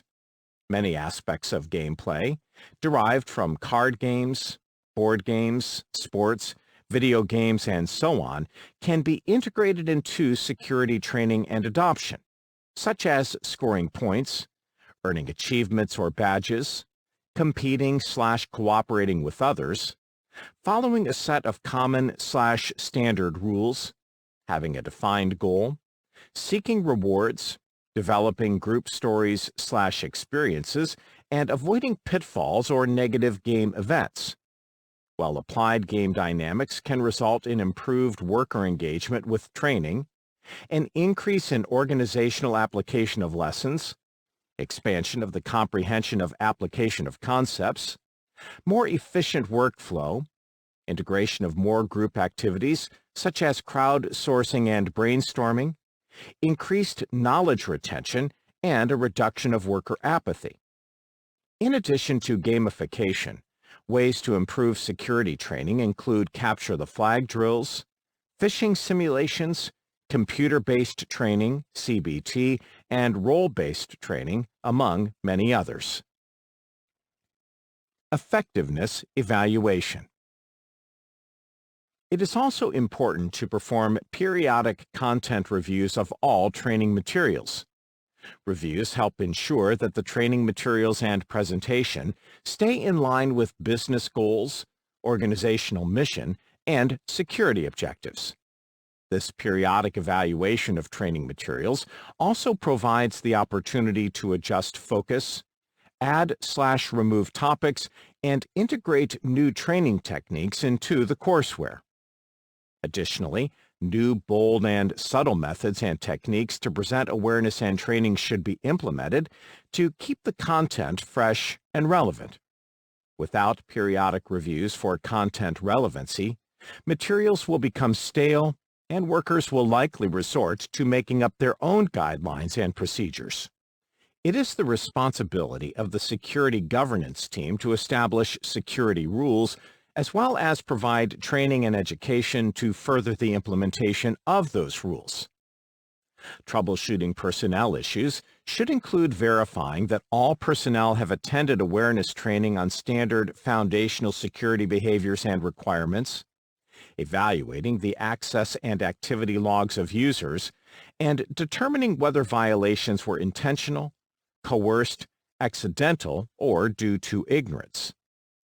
A policy violation occurs when a user breaks a rule. Users must be trained on the organization's policies and know their specific responsibilities with regard to abiding by those security rules.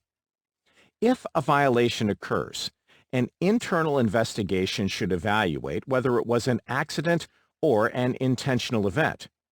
If accidental, the worker should be trained on how to avoid the accident in the future, and new countermeasures may need to be implemented. If intentional, the severity of the issue may dictate a range of responses, including retraining, reassignment, and termination. An example of a policy violation is the distribution of an internal company memo to external entities via a social network posting. Depending on the content of the memo, This could be a minor violation, such as posting a memo due to humorous or pointless content according to the worker, or a major issue, such as posting a memo that discloses a company secret or private information related to customers. Company policy violations are not always the result of an accident or oversight on the part of the worker, nor are they always an intentional malicious choice. In fact, many internal breaches of company security are the result of intentional manipulation by malicious third parties. Training and awareness program effectiveness evaluation should take place on an ongoing or continuous basis.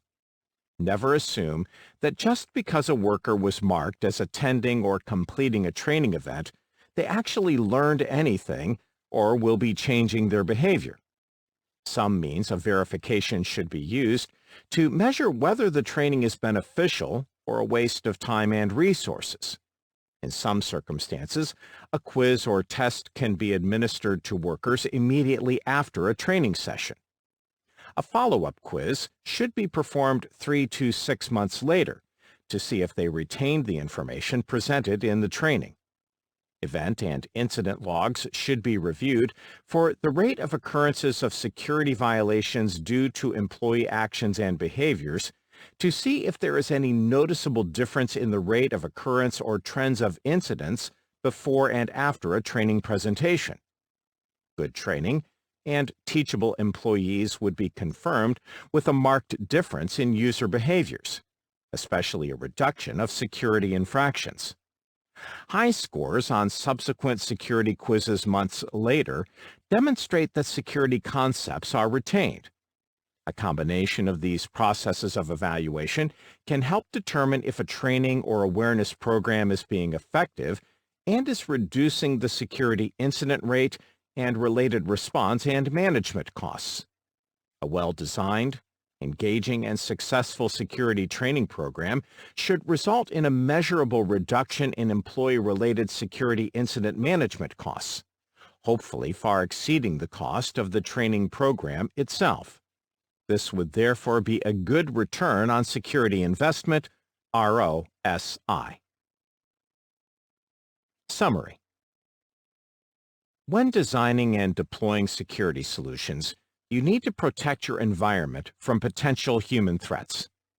The aspects of secure hiring practices, defining roles, setting policies, following standards, reviewing guidelines, detailing procedures, performing risk management, providing awareness training, and cultivating management planning all contribute to protecting assets. Secure hiring practices require detailed job descriptions. Job descriptions are used as a guide for selecting candidates and properly evaluating them for a position. Job responsibilities are the specific work tasks an employee is required to perform on a regular basis. Employment candidate screening, background checks, reference checks, education verification, and security clearance validation are essential elements in proving that a candidate is adequate, qualified, and trustworthy for a secured position.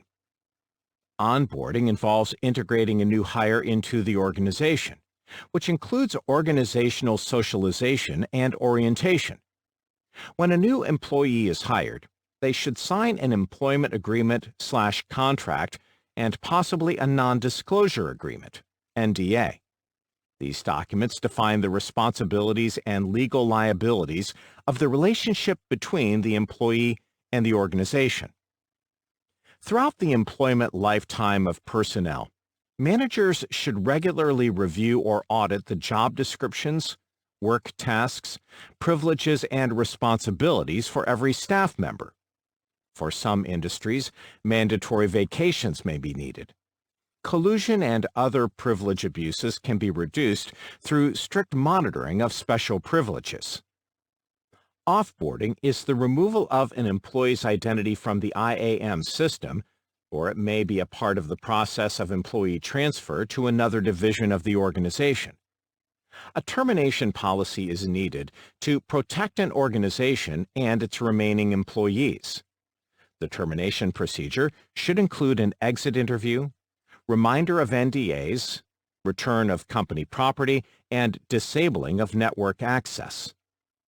Vendor, consultant, and contractor controls, that is an SLA, are used to define the levels of performance, expectation, compensation, and consequences for external entities, persons, or organizations. Compliance is the act of conforming to or adhering to rules, policies, regulations, standards, or requirements. Compliance is an important concern to security governance. When addressing privacy in the realm of IT, there is usually a balancing act between individual rights and the rights or activities of an organization. You must consider many legislative and regulatory compliance issues in regard to privacy. The primary goal of risk management is to reduce risk to an acceptable level. Determining this level depends on the organization, the value of its assets, and the size of its budget. Risk analysis/assessment is the process by which risk management is achieved and includes inventorying assets, analyzing an environment for threats, and evaluating each risk as to its likelihood of occurring and the cost of the resulting damage. Risk response is the assessing of the cost of various countermeasures for each risk and creating a cost/benefit report for safeguards to present to upper management. Social engineering is a form of attack that exploits human nature and human behavior. Social engineering attacks take two primary forms: convincing someone to perform an unauthorized operation or convincing someone to reveal confidential information. The most effective defense against social engineering attacks is user education and awareness training. The common social engineering principles are authority, intimidation, consensus, scarcity, familiarity, trust, and urgency. Eliciting information is the activity of gathering or collecting information from systems or people.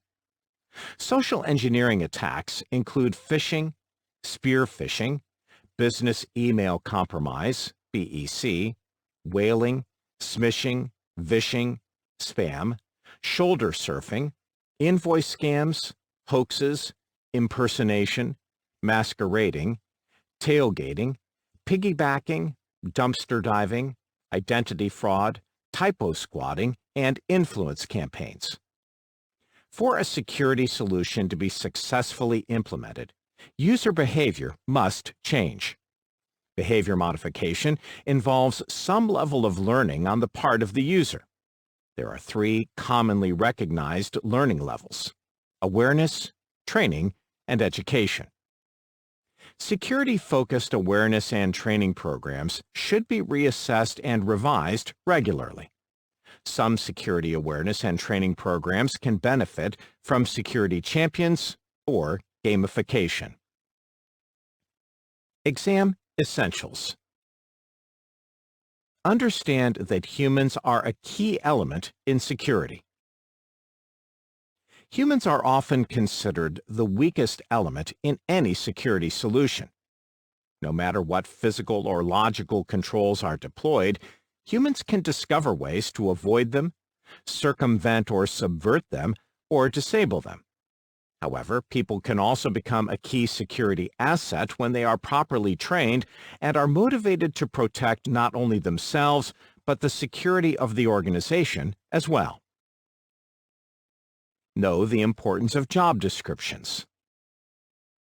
Without a job description, there is no consensus on what type of individual should be hired. Thus, crafting job descriptions is the first step in defining security needs related to personnel and being able to seek out new hires. Understand the security implications of hiring new employees. To properly plan for security, you must have standards in place for job descriptions, job classification, work tasks, job responsibilities, prevention of collusion, candidate screening, background checks, security clearances, employment agreements, and non-disclosure agreements. By deploying such mechanisms, you ensure that new hires are aware of the required security standards, thus protecting your organization's assets. Understand onboarding and offboarding.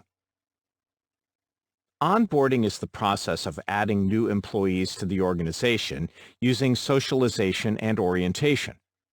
Offboarding is the removal of an employee's identity from the IAM system once that person has left the organization. Know the principle of least privilege. The principle of least privilege states that users should be granted the minimum amount of access necessary for them to complete the required work tasks or job responsibilities. Understand the need for a non-disclosure agreement, NDA. An NDA is used to protect the confidential information within an organization from being disclosed by a former employee. When a person signs an NDA, they agree not to disclose any information that is defined as confidential to anyone outside the organization. Know about employee oversight. Throughout the employment lifetime of personnel, managers should regularly review or audit the job descriptions, work tasks, privileges, and responsibilities for every staff member. Know why mandatory vacations are necessary. Mandatory vacations of 1 to 2 weeks are used to audit and verify the work tasks and privileges of employees. This often results in easy detection of abuse, fraud, or negligence. Know about UBA and UEBA. User Behavior Analytics, UBA, and User and Entity Behavior Analytics, UEBA, are the concepts of analyzing the behavior of users, subjects, visitors, customers, etc. for some specific goal or purpose. Understand employee transfers. Personnel transfers may be treated as a fire/rehire rather than a personnel move. This depends on the organization's policies and the means they have determined to best manage this change. Some of the elements that go into making the decision as to which procedure to use include whether the same user account will be retained, if their clearance will be adjusted, if their new work responsibilities are similar to the previous position, and if a clean slate account is required for auditing purposes in the new job position. Be able to explain proper termination policies. A termination policy defines the procedure for terminating employees. It should include items such as always having a witness, disabling the employee's network access, and performing an exit interview. A termination policy should also include escorting the terminated employee off the premises and requiring the return of security tokens and badges and company property. Understand vendor, consultant, and contractor controls. Vendor, consultant, and contractor controls are used to define the levels of performance, expectation, compensation, and consequences for entities, persons, or organizations that are external to the primary organization. Often, these controls are defined in a document or policy known as a Service Level Agreement, SLA. Understand policy compliance. Compliance is the act of conforming to or adhering to rules, policies, regulations, standards, or requirements. Compliance is an important concern to security governance. On a personnel level, compliance is related to whether individual employees follow company policy and perform their job tasks in accordance with defined procedures. Know how privacy fits into the realm of IT security. Know the multiple meanings/definitions of privacy, why it is important to protect, and the issues surrounding it, especially in a work environment. Be able to define overall risk management, the process of identifying factors that could damage or disclose data, evaluating those factors in light of data value and countermeasure cost, and implementing cost-effective solutions for mitigating or reducing risk is known as risk management. By performing risk management, you lay the foundation for reducing risk overall. Understand risk analysis and the key elements involved. Risk analysis is the process by which upper management is provided with details to make decisions about which risks are to be mitigated, which should be transferred, and which should be accepted. To fully evaluate risks and subsequently take the proper precautions, you must analyze the following: assets, asset valuation, threats, vulnerability, exposure, risk, realized risk, safeguards, countermeasures, attacks, and breaches. Know how to evaluate threats.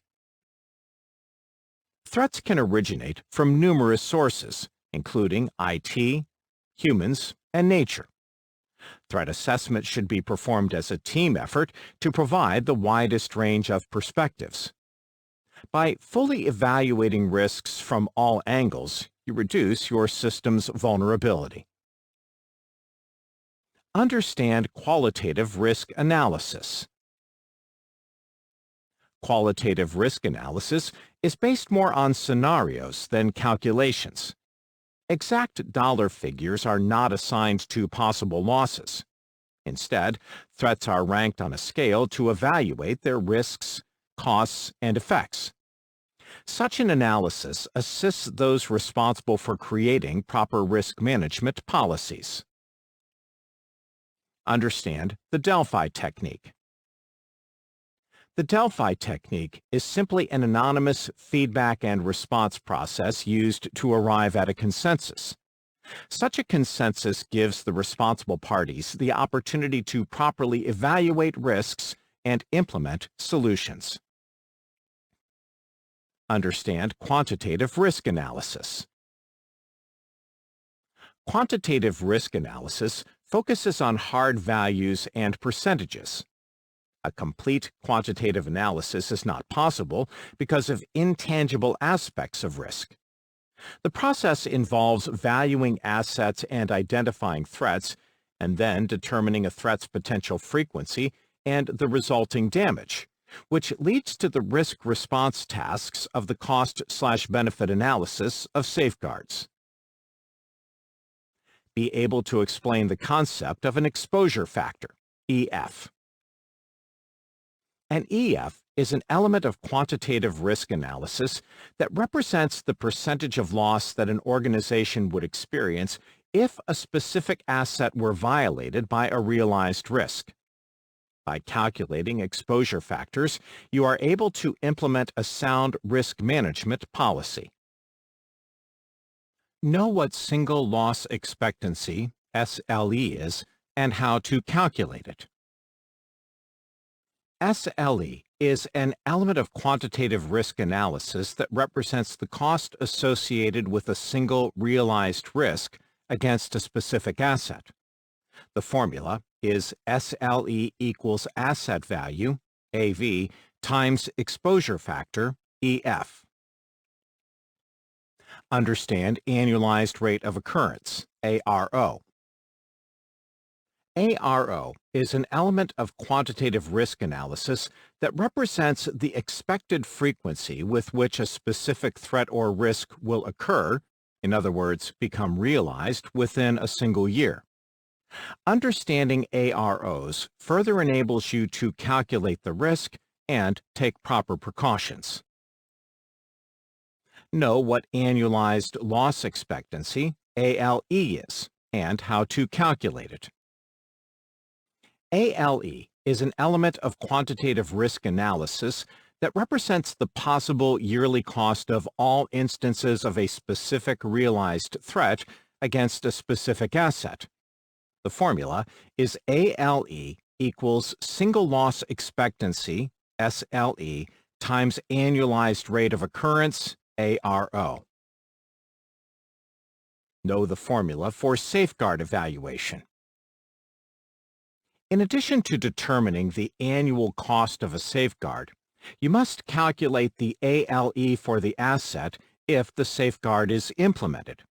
Use this formula.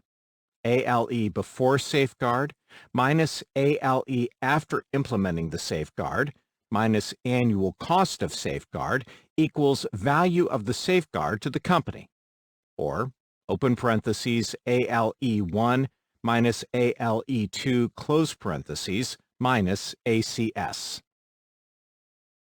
Know the options for handling risk. Reducing risk, or risk mitigation, is the implementation of safeguards and countermeasures. Assigning risk or transferring a risk places the cost of loss a risk represents onto another entity or organization. Purchasing insurance is one form of assigning or transferring risk. Risk deterrence is the process of implementing deterrence to would-be violators of security and policy. Risk avoidance is the process of selecting alternate options or activities that have less associated risk than the default, common, expedient, or cheap option. Accepting risk means management has evaluated the cost/benefit analysis of possible safeguards and has determined that the cost of the countermeasure greatly outweighs the possible cost of loss due to a risk. It also means that management has agreed to accept the consequences and the loss if the risk is realized. Be able to explain total risk, residual risk, and the controls gap. Total risk is the amount of risk an organization would face if no safeguards were implemented. To calculate total risk, use this formula. Threats times vulnerabilities times asset value equals total risk. Residual risk is the risk that management has chosen to accept rather than mitigate. The difference between total risk and residual risk is the controls gap, which is the amount of risk that is reduced by implementing safeguards. To calculate residual risk, use the following formula. Total risk minus controls gap equals residual risk. Understand control types. The term control refers to a broad range of controls that perform such tasks as ensuring that only authorized users can log on and preventing unauthorized users from gaining access to resources. Control types include preventive, deterrent, detective, compensation, corrective, recovery, and directive. Controls can also be categorized by how they are implemented: administrative, logical, or physical. Understand Security Control Assessment, SCA. An SCA is the formal evaluation of a security infrastructure's individual mechanisms against a baseline or reliability expectation. Understand security monitoring and measurement. Security controls should provide benefits that can be monitored and measured. If a security controls benefits cannot be quantified, evaluated, or compared, then it does not actually provide any security. Understand risk reporting. Risk reporting involves the production of a risk report and a presentation of that report to the interested/relevant parties. A risk report should be accurate, timely, comprehensive of the entire organization, clear and precise to support decision-making, and updated on a regular basis. Know the need for continuous improvement. Security is always changing. Thus, Any implemented security solution requires updates and changes over time. If a continuous improvement path is not provided by a selected countermeasure, then it should be replaced with one that offers scalable improvements to security. Understand the Risk Maturity Model, RMM. The Risk Maturity Model, RMM, is a means to assess the key indicators and activities of a mature, sustainable, and repeatable risk management process. The RMM levels are ad hoc, preliminary, defined, integrated, and optimized. Know about legacy system security risk. Legacy systems are often a threat because they may not be receiving security updates from their vendors. End of life, EOL, is the point at which a manufacturer no longer produces a product. End of service life, EOSL, or end of support, EOS, are those that are no longer receiving updates and support from the vendor. Know about risk frameworks. A risk framework is a guideline or recipe for how risk is to be assessed, resolved, and monitored. The primary example of a risk framework referenced by the CISSP exam is the Risk Management Framework, RMF, defined by NIST in SP 837 Revision 2. Others include ISO/IEC 31000, ISO/IEC 31004, COSO, Risk IT, Octave, FAIR, and Terra. Understand social engineering. Social engineering is a form of attack that exploits human nature and human behavior. The common social engineering principles are authority, intimidation, consensus, scarcity, familiarity, trust, and urgency. Such attacks may be used to elicit information or gain access through the use of pretexting and/or prepending. Social engineering attacks include phishing, spear phishing, business email compromise, BEC, whaling, smishing, vishing, spam, shoulder surfing, invoice scams, hoaxes, impersonation, masquerading, tailgating, piggybacking, dumpster diving, identity fraud, typo squatting, and influence campaigns. Know how to implement security awareness training and education. Before actual training can take place, awareness of security as a recognized entity must be created for users. Once this is accomplished, training or teaching employees to perform their work tasks and to comply with the security policy can begin. All new employees require some level of training so that they will be able to comply with all standards, guidelines, and procedures mandated by the security policy. Education is a more detailed endeavor in which students/users learn much more than they actually need to know to perform their work tasks. Education is most often associated with users pursuing certification or seeking job promotion. Know about security champions.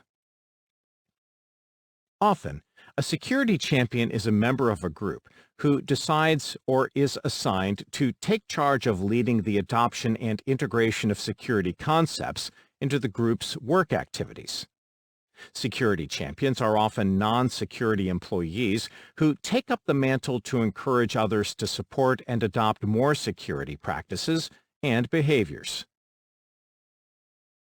Understand gamification. Gamification is a means to encourage compliance and engagement by integrating common elements of game play into other activities, such as security compliance and behavior change. Know about the need for periodic content reviews and effectiveness evaluations. It is important to perform periodic content reviews of all training materials. This is to ensure that the training materials and presentation stays in line with business goals, organizational mission, and security objectives. Some means of verification should be used to measure whether the training is beneficial or a waste of time and resources. Written lab. 1. Name 6 different administrative controls used to secure personnel. Answer. Possible answers include job descriptions, principle of least privilege, separation of duties, job responsibilities, job rotation/cross-training, performance reviews, background checks, job action warnings, awareness, training, job training, exit interviews/terminations, non-disclosure agreements, employment agreements, privacy declaration, and acceptable use policies. 2. What are the basic formulas or values used in quantitative risk assessment? Answer. The formulas and values for quantitative risk assessment are as follows. AV equals dollars, EF equals percent loss, SLE equals AV times EF, ARO equals number divided by year. ALE equals SLE times ARO, or AV times EF times ARO. Cost/benefit equals open parentheses ALE1 minus ALE2 close parentheses minus ACS. 3. Describe the process or technique used to reach an anonymous consensus during a qualitative risk assessment. Answer. The Delphi technique is an anonymous feedback and response process used to enable a group to reach an anonymous consensus. Its primary purpose is to elicit honest and uninfluenced responses from all participants. The participants are usually gathered into a single meeting room. For each request for feedback, each participant writes down their response on paper or through digital messaging services anonymously. The results are compiled and presented to the group for evaluation. The process is repeated until a consensus is reached. The goal or purpose of the Delphi technique is to facilitate the evaluation of ideas, concepts, and solutions on their own merit, without the discrimination that often occurs based on who the idea comes from. 4. Discuss the need to perform a balanced risk assessment. What are the techniques that can be used, and why is this necessary? Answer. Risk assessment often involves a hybrid approach using both quantitative and qualitative methods. A purely quantitative analysis is not possible. Not all elements and aspects of the analysis can be quantified, because some are qualitative, some are subjective, and some are intangible. Since a purely quantitative risk assessment is not possible, balancing the results of a quantitative analysis is essential. The method of combining quantitative and qualitative analysis into a final assessment of organizational risk is known as hybrid assessment or hybrid analysis. 5. What are the main types of social engineering principles? Answer. The common social engineering principles are authority, intimidation, consensus, scarcity, familiarity, trust, and urgency. 6. Name several types or methods of social engineering. Answer. Possible answers include eliciting information, pretexting, prepending, phishing, spear phishing, business email compromise, BEC, whaling, smishing, vishing, spam, shoulder surfing, invoice scams, hoaxes, impersonation, masquerading, tailgating, piggybacking, dumpster diving, identity fraud, typo squatting, influence campaigns, hybrid warfare, and social media abuse. Review questions.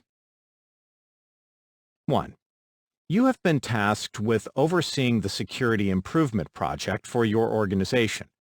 The goal is to reduce the current risk profile to a lower level, without spending considerable amounts of money. You decide to focus on the largest concern mentioned by your CISO.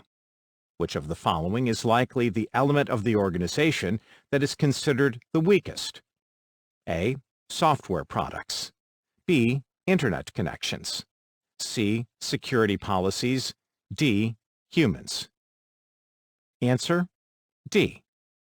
Regardless of the specifics of a security solution, humans are often considered the weakest element. No matter what physical or logical controls are deployed, humans can discover ways to avoid them, circumvent or subvert them, or disable them. Thus, it is important to take into account the humanity of your users when designing and deploying security solutions for your environment. Software products, internet connections, and security policies can all be vulnerabilities or otherwise areas of security concern, but they are not considered the most common weakest element of an organization. 2. Due to recent organization restructuring, the CEO believes that new workers should be hired to perform necessary work tasks and support the mission and goals of the organization. When seeking to hire new employees, what is the first step? A. Create a job description. B. Set position classification. C. Screen candidates. D. Request resumes. Answer: A. The first step in hiring new employees is to create a job description. Without a job description, there is no consensus on what type of individual needs to be found and hired. Crafting job descriptions is the first step in defining security needs related to personnel and being able to seek out new hires. From the job description, a determination can be made as to the education, skills, experience, and classification required by the applicant. Then, a job posting can be made to request the submission of resumes. Then candidates can be screened to see if they meet the requirements and if they have any disqualifications. 3. Blank is the process of adding new employees to the organization, having them review and sign policies, be introduced to managers and coworkers, and be trained in employee operations and logistics. A. Reissue. B. Onboarding. C. Background checks. D. Site survey. Answer: B. Onboarding is the process of adding new employees to the organization, having them review and sign policies, be introduced to managers and coworkers, and be trained in employee operations and logistics. Reissue is a certification function when a lost certificate is provided to the user by extracting it from the escrow backup database, or when a certificate is altered to extend its expiration date. Background checks are used to verify that a job applicant is qualified but not disqualified for a specific work position. A site survey is used to optimize the placement of wireless access points, WAPs, to provide reliable connectivity throughout the organization's facilities. 4. After repeated events of retraining, a particular worker was caught for the fourth time attempting to access documents that were not relevant to their job position.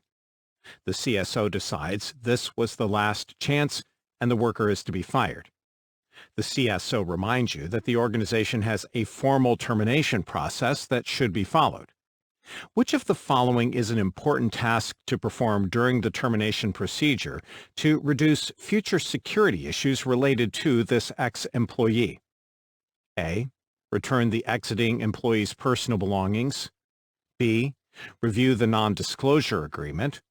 C. Evaluate the exiting employee's performance. D. Cancel the exiting employee's parking permit. Answer: B. A termination process often focuses on eliminating an employee who has become problematic, whether that employee is committing crimes or just violating company policy. Once the worker is fired, the company has little direct control over that person. So the only remaining leverage is legal, which often relates to a non-disclosure agreement, NDA. Hopefully, reviewing and reminding the ex-employee about their signed NDA will reduce further security issues, such as confidential data dissemination. Returning the exiting employee's personal belongings is not really an important task to protect the company's security interests. Evaluating the exiting employee's performance could be done via an exit interview, but that was not mentioned in this scenario. Often, when an adversarial termination occurs, an exit interview is not feasible. Canceling an exiting employee's parking permit is not a high security priority for most organizations, at least not in comparison to the NDA. 5. Which of the following is a true statement in regard to a vendor, consultant, and contractor controls? A. Using Business Email Compromise, BEC, is a means to ensure that organizations providing services maintain an appropriate level of service agreed on by the service provider, vendor or contractor, and the customer organization. B. Outsourcing can be used as a risk response option known as acceptance or appetite. C. Multi-party risk exists when several entities or organizations are involved in a project. The risk or threats are often due to the variations of objectives, expectations, timelines, budgets, and security priorities of those involved. D. Risk management strategies implemented by one party do not cause additional risks against or from another party. Answer: C. Option C is correct. Multi-party risk exists when several entities or organizations are involved in a project. The risk or threats are often due to the variations of objectives, expectations, timelines, budgets, and security priorities of those involved. The other statements are false. Their corrected and thus true versions would be: A. Using service level agreements, SLAs, is a means to ensure that organizations providing services maintain an appropriate level of service agreed on by the service provider, vendor or contractor, and the customer organization. B. Outsourcing can be used as a risk response option known as transference or assignment. And D. Risk management strategies implemented by one party may in fact cause additional risks to or from another party. 6. Match the term to its definition. 1. Asset. 2. Threat. 3. Vulnerability. 4. Exposure. 5. Risk.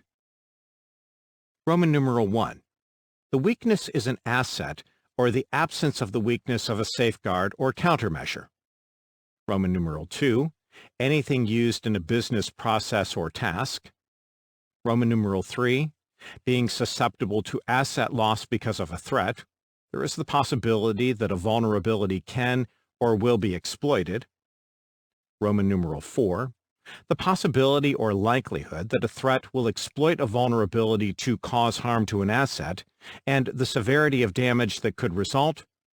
Roman numeral 5. Any potential occurrence that may cause an undesirable or unwanted outcome for an organization or for a specific asset. A. 1. Roman numeral 2. 2. Roman numeral 5. 3. Roman numeral 1. 4. Roman numeral 3. 5. Roman numeral 4. B. 1. Roman numeral 1. 2. Roman numeral 2. 3. Roman numeral 4. 4. Roman numeral 2. 5. Roman numeral 5. C. 1. Roman numeral 2. 2. Roman numeral 5. 3. Roman numeral 1. 4. Roman numeral 4. 5. Roman numeral 3. D. 1. Roman numeral 4. 2. Roman numeral 5. 3. Roman numeral 3. 4. Roman numeral 2. 5. Roman numeral 1. Answer: A. An asset is anything used in a business process or task. A threat is any potential occurrence that may cause an undesirable or unwanted outcome for an organization or for a specific asset.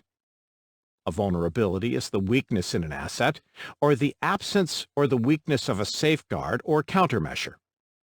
An exposure is being susceptible to asset loss because of a threat. There is the possibility that a vulnerability can or will be exploited. Risk is the possibility or likelihood that a threat will exploit a vulnerability to cause harm to an asset, and the severity of damage that could result. 7. While performing a risk analysis, you identify a threat of fire and a vulnerability of things being flammable because there are no fire extinguishers. Based on this information, which of the following is a possible risk? A.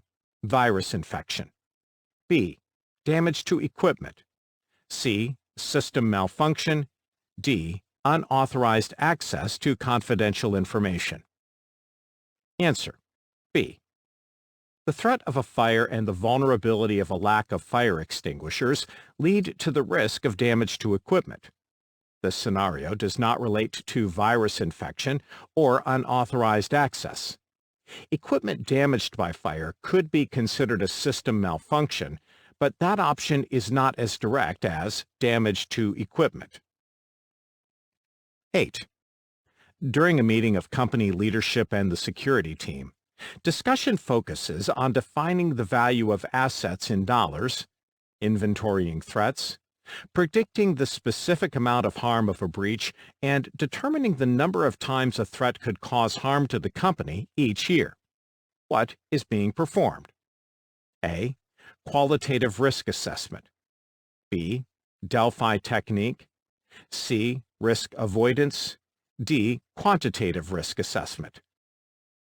Answer. D. This scenario is describing the activity of performing a quantitative risk assessment. The question describes the determination of asset value, AV, as well as the exposure factor, EF, and the annualized rate of occurrence, ARO, for each identified threat. These are the needed values to calculate the annualized loss expectancy, ALE, which is a quantitative factor. This is not an example of qualitative risk assessment, since specific numbers are being determined rather than relying on ideas, reactions, feelings, and perspectives. This is not the Delphi technique, which is a qualitative risk assessment method that seeks to reach an anonymous consensus. This is not risk avoidance, since that is an optional risk response or treatment, and this scenario is only describing the process of risk assessment.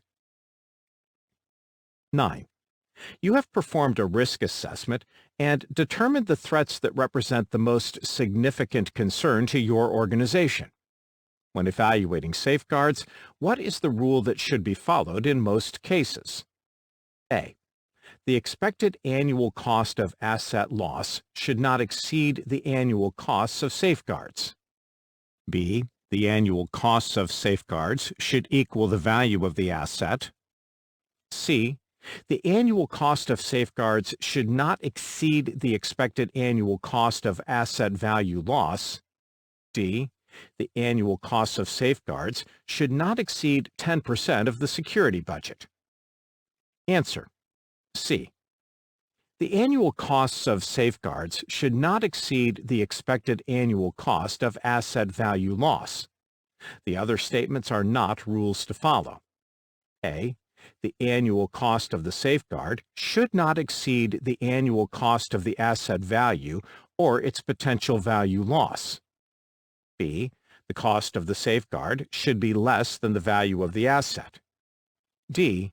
There is no specific maximum percentage of a security budget for the cost of a safeguard. However, the security budget should be used efficiently to reduce overall risk to an acceptable level. 10. During a risk management project, an evaluation of several controls determines that none are cost-effective in reducing the risk related to a specific important asset. What risk response is being exhibited by this situation? A. mitigation. B, ignoring. C, acceptance. D, assignment. Answer: C. When controls are not cost-effective, they are not worth implementing. Thus, risk acceptance is the risk response in this situation. Mitigation is the application of a control. That was not done in this scenario. Ignoring risk occurs when no action, not even assessment or control evaluation, is performed in relation to a risk. Since controls were evaluated in this scenario, this is not ignoring risk. Assignment is the transfer of risk to a third party. That was not done in this scenario. 11.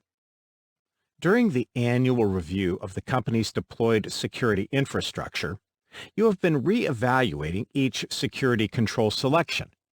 How is the value of a safeguard to a company calculated?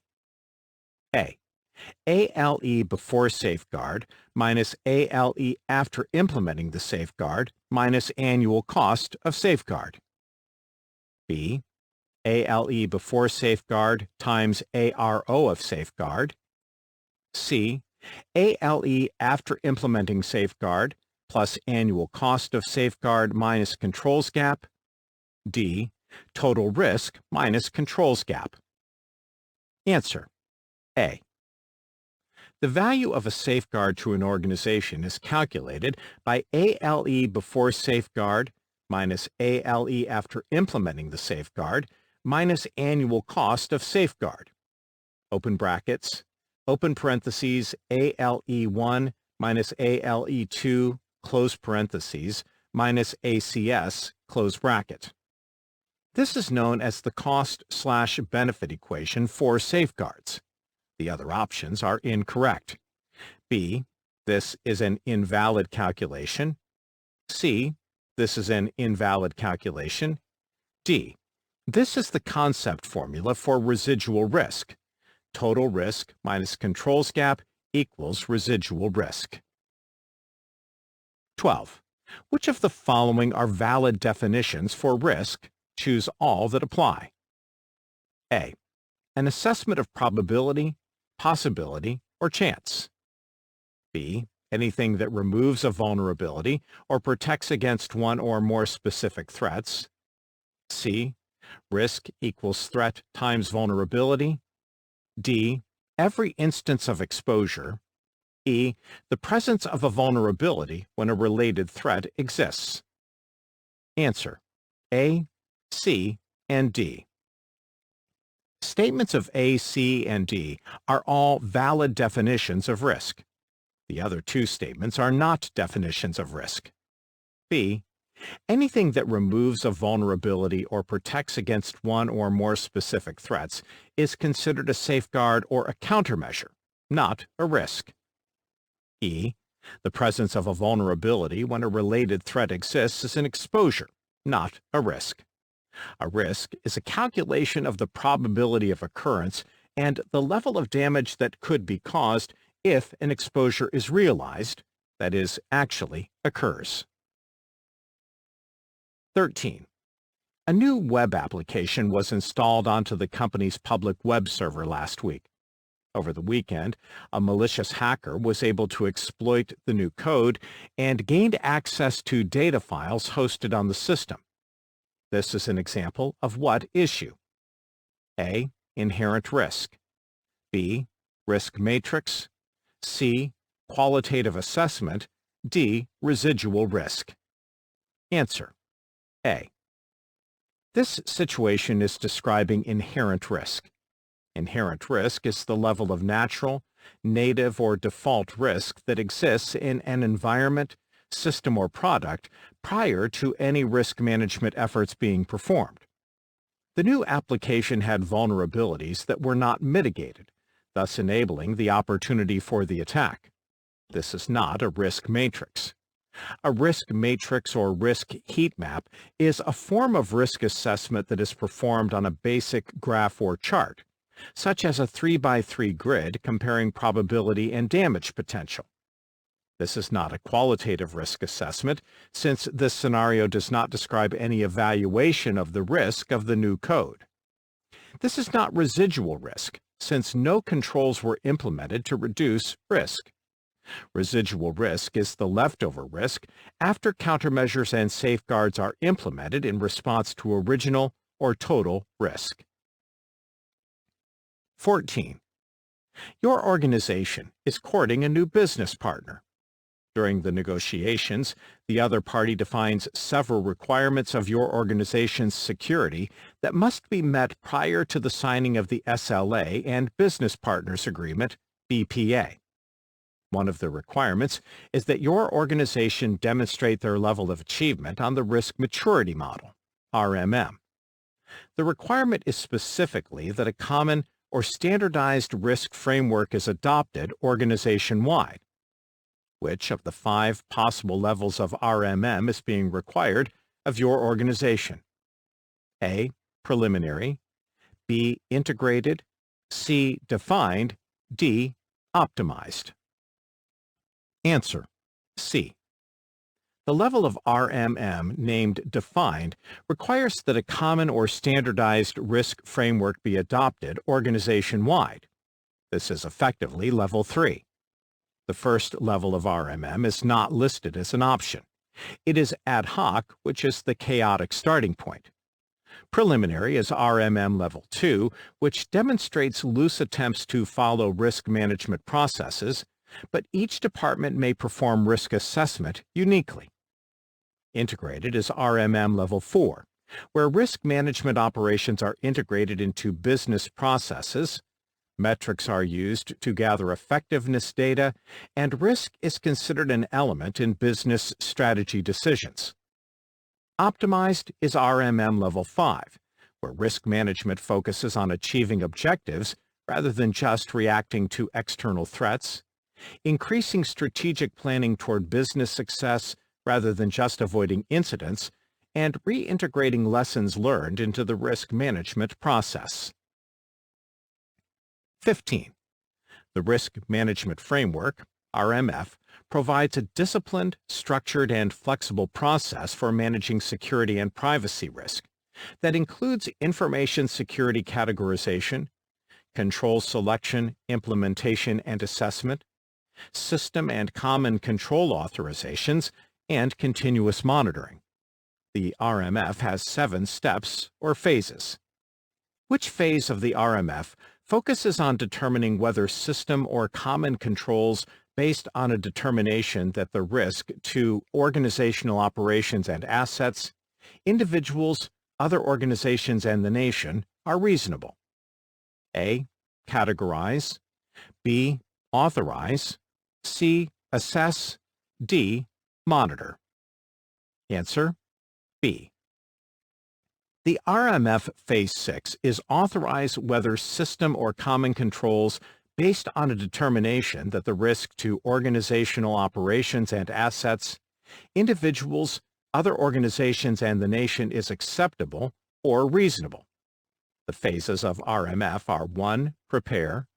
2. Categorize. 3. Select. 4. Implement. 5. Assess. 6. Authorize. And 7. Monitor. A. RMF Phase 2 is categorize the system and the information is processed, stored, and transmitted by the system based on an analysis of the impact of loss. C. RMF Phase 5 is assess the controls to determine if the controls are implemented correctly, operating as intended, and producing the desired outcomes with respect to satisfying the security and privacy requirements. D. RMF Phase 7 is monitor the system and the associated controls on an ongoing basis, to include assessing control effectiveness, documenting changes to the system and environment of operation, conducting risk assessments and impact analyses, and reporting the security and privacy posture of the system. 16. Company proprietary data are discovered on a public social media posting by the CEO. While investigating, A significant number of similar emails were discovered to have been sent to employees, which included links to malicious sites. Some employees report that they had received similar messages to their personal email accounts as well. What improvements should the company implement to address this issue? Choose 2. A. Deploy a web application firewall. B. Block access to personal email from the company network. C. Update the company email server. D. Implement multi-factor authentication, MFA, on the company email server. E. Perform an access review of all company files. F. Prohibit access to social networks on company equipment. Answer: B and F. The leaking of company proprietary data may have been caused by the content of emails received by workers. The computers of workers who clicked links from the suspicious emails may have been infected by malicious code. This malicious code may have exfiltrated documents to the social media site. This issue could occur whether workers were on company computers on the company network, on company computers on their home network, or on personal computers on their home network, especially if the workers copied company files to their personal machines to work from home. Blocking access to social media sites and personal email services from the company network reduces the risk of this same event occurring again. For example, if the suspicious emails are blocked from being received by company email servers and accounts, they could still be received into personal email accounts. Though not mentioned, blocking access to the malicious URLs would be a good security defense as well. This issue is not addressed by deploying a web application firewall, updating the company email server, using MFA on the email server, or performing an access review of company files. Although all of these options are good security practices in general, they do not relate specifically to this issue. 17. What process or event is typically hosted by an organization and is targeted to groups of employees with similar job functions? A. Education. B. Awareness. C. Training. D. Termination. Answer: C. Training is teaching employees to perform their work tasks and to comply with the security policy. Training is typically hosted by an organization and is targeted to groups of employees with similar job functions. A. Education is an endeavor in which students and users learn much more than they actually need to know to perform their work tasks. Education is most often associated with users pursuing certification or seeking job promotion or career advancement. Most education programs are not hosted by the employer, but by training organizations or colleges or universities. Education is not provided to workers in groups based on their job positions. B. Awareness establishes a common baseline or foundation of security understanding across the entire organization and focuses on key or basic topics and issues related to security that all employees must understand. Although it is provided by the organization, it is not targeted to groups of workers, since it applies to all employees. D. Termination is usually targeted at individuals rather than groups of workers with similar job positions. Though large layoff events might fire groups of similar workers, this option is not as accurate as training. 18. Which of the following could be classified as a form of social engineering attack? Choose all that apply. A. A user logs into their workstation and then decides to get a soda from the vending machine in the stairwell. As soon as the user walks away from their workstation, another person sits down at their desk and copies all the files from a local folder onto a network share. B. You receive an email warning about a dangerous new virus spreading across the internet. The message tells you to look for a specific file on your hard drive and delete it, since it indicates the presence of the virus. C.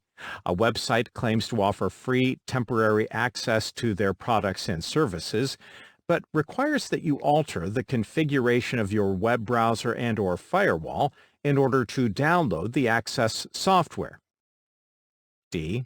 A secretary receives a phone call from a person claiming to be a client who is running late to meet the CEO. The caller asks for the CEO's private cell phone number so that they can call them. Answer: B, C, and D. The activity described in option A is an opportunistic unauthorized access attack, which is not a social engineering attack since there was no interaction with the victim, just the opportunity when the victim walked away. The activities described in options B, hoax, C, phishing, hoax, watering hole attack, and D, vishing, are all examples of social engineering attacks. 19. Often, a blank is a member of a group who decides or is assigned to take charge of leading the adoption and integration of security concepts into the group's work activities. Blank are often non-security employees who take up the mantle to encourage others to support and adopt more security practices and behaviors. A. CISOs. B. Security champions. C. Security auditors. D. Custodians. Answer: B.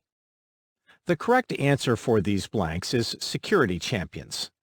Often, a security champion is a member of a group who decides or is assigned to take charge of leading the adoption and integration of security concepts into the group's work activities. Security champions are often non-security employees who take up the mantle to encourage others to support and adopt more security practices and behaviors. The other options are incorrect. A CISO, or Chief Information Security Officer, defines and enforces security throughout the organization.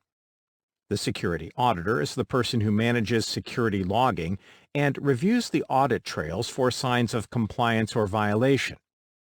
The custodian is the security role that accepts assets from owners and then, based on the owner-assigned classifications, places the asset in the proper IT container where the proper security protections are provided.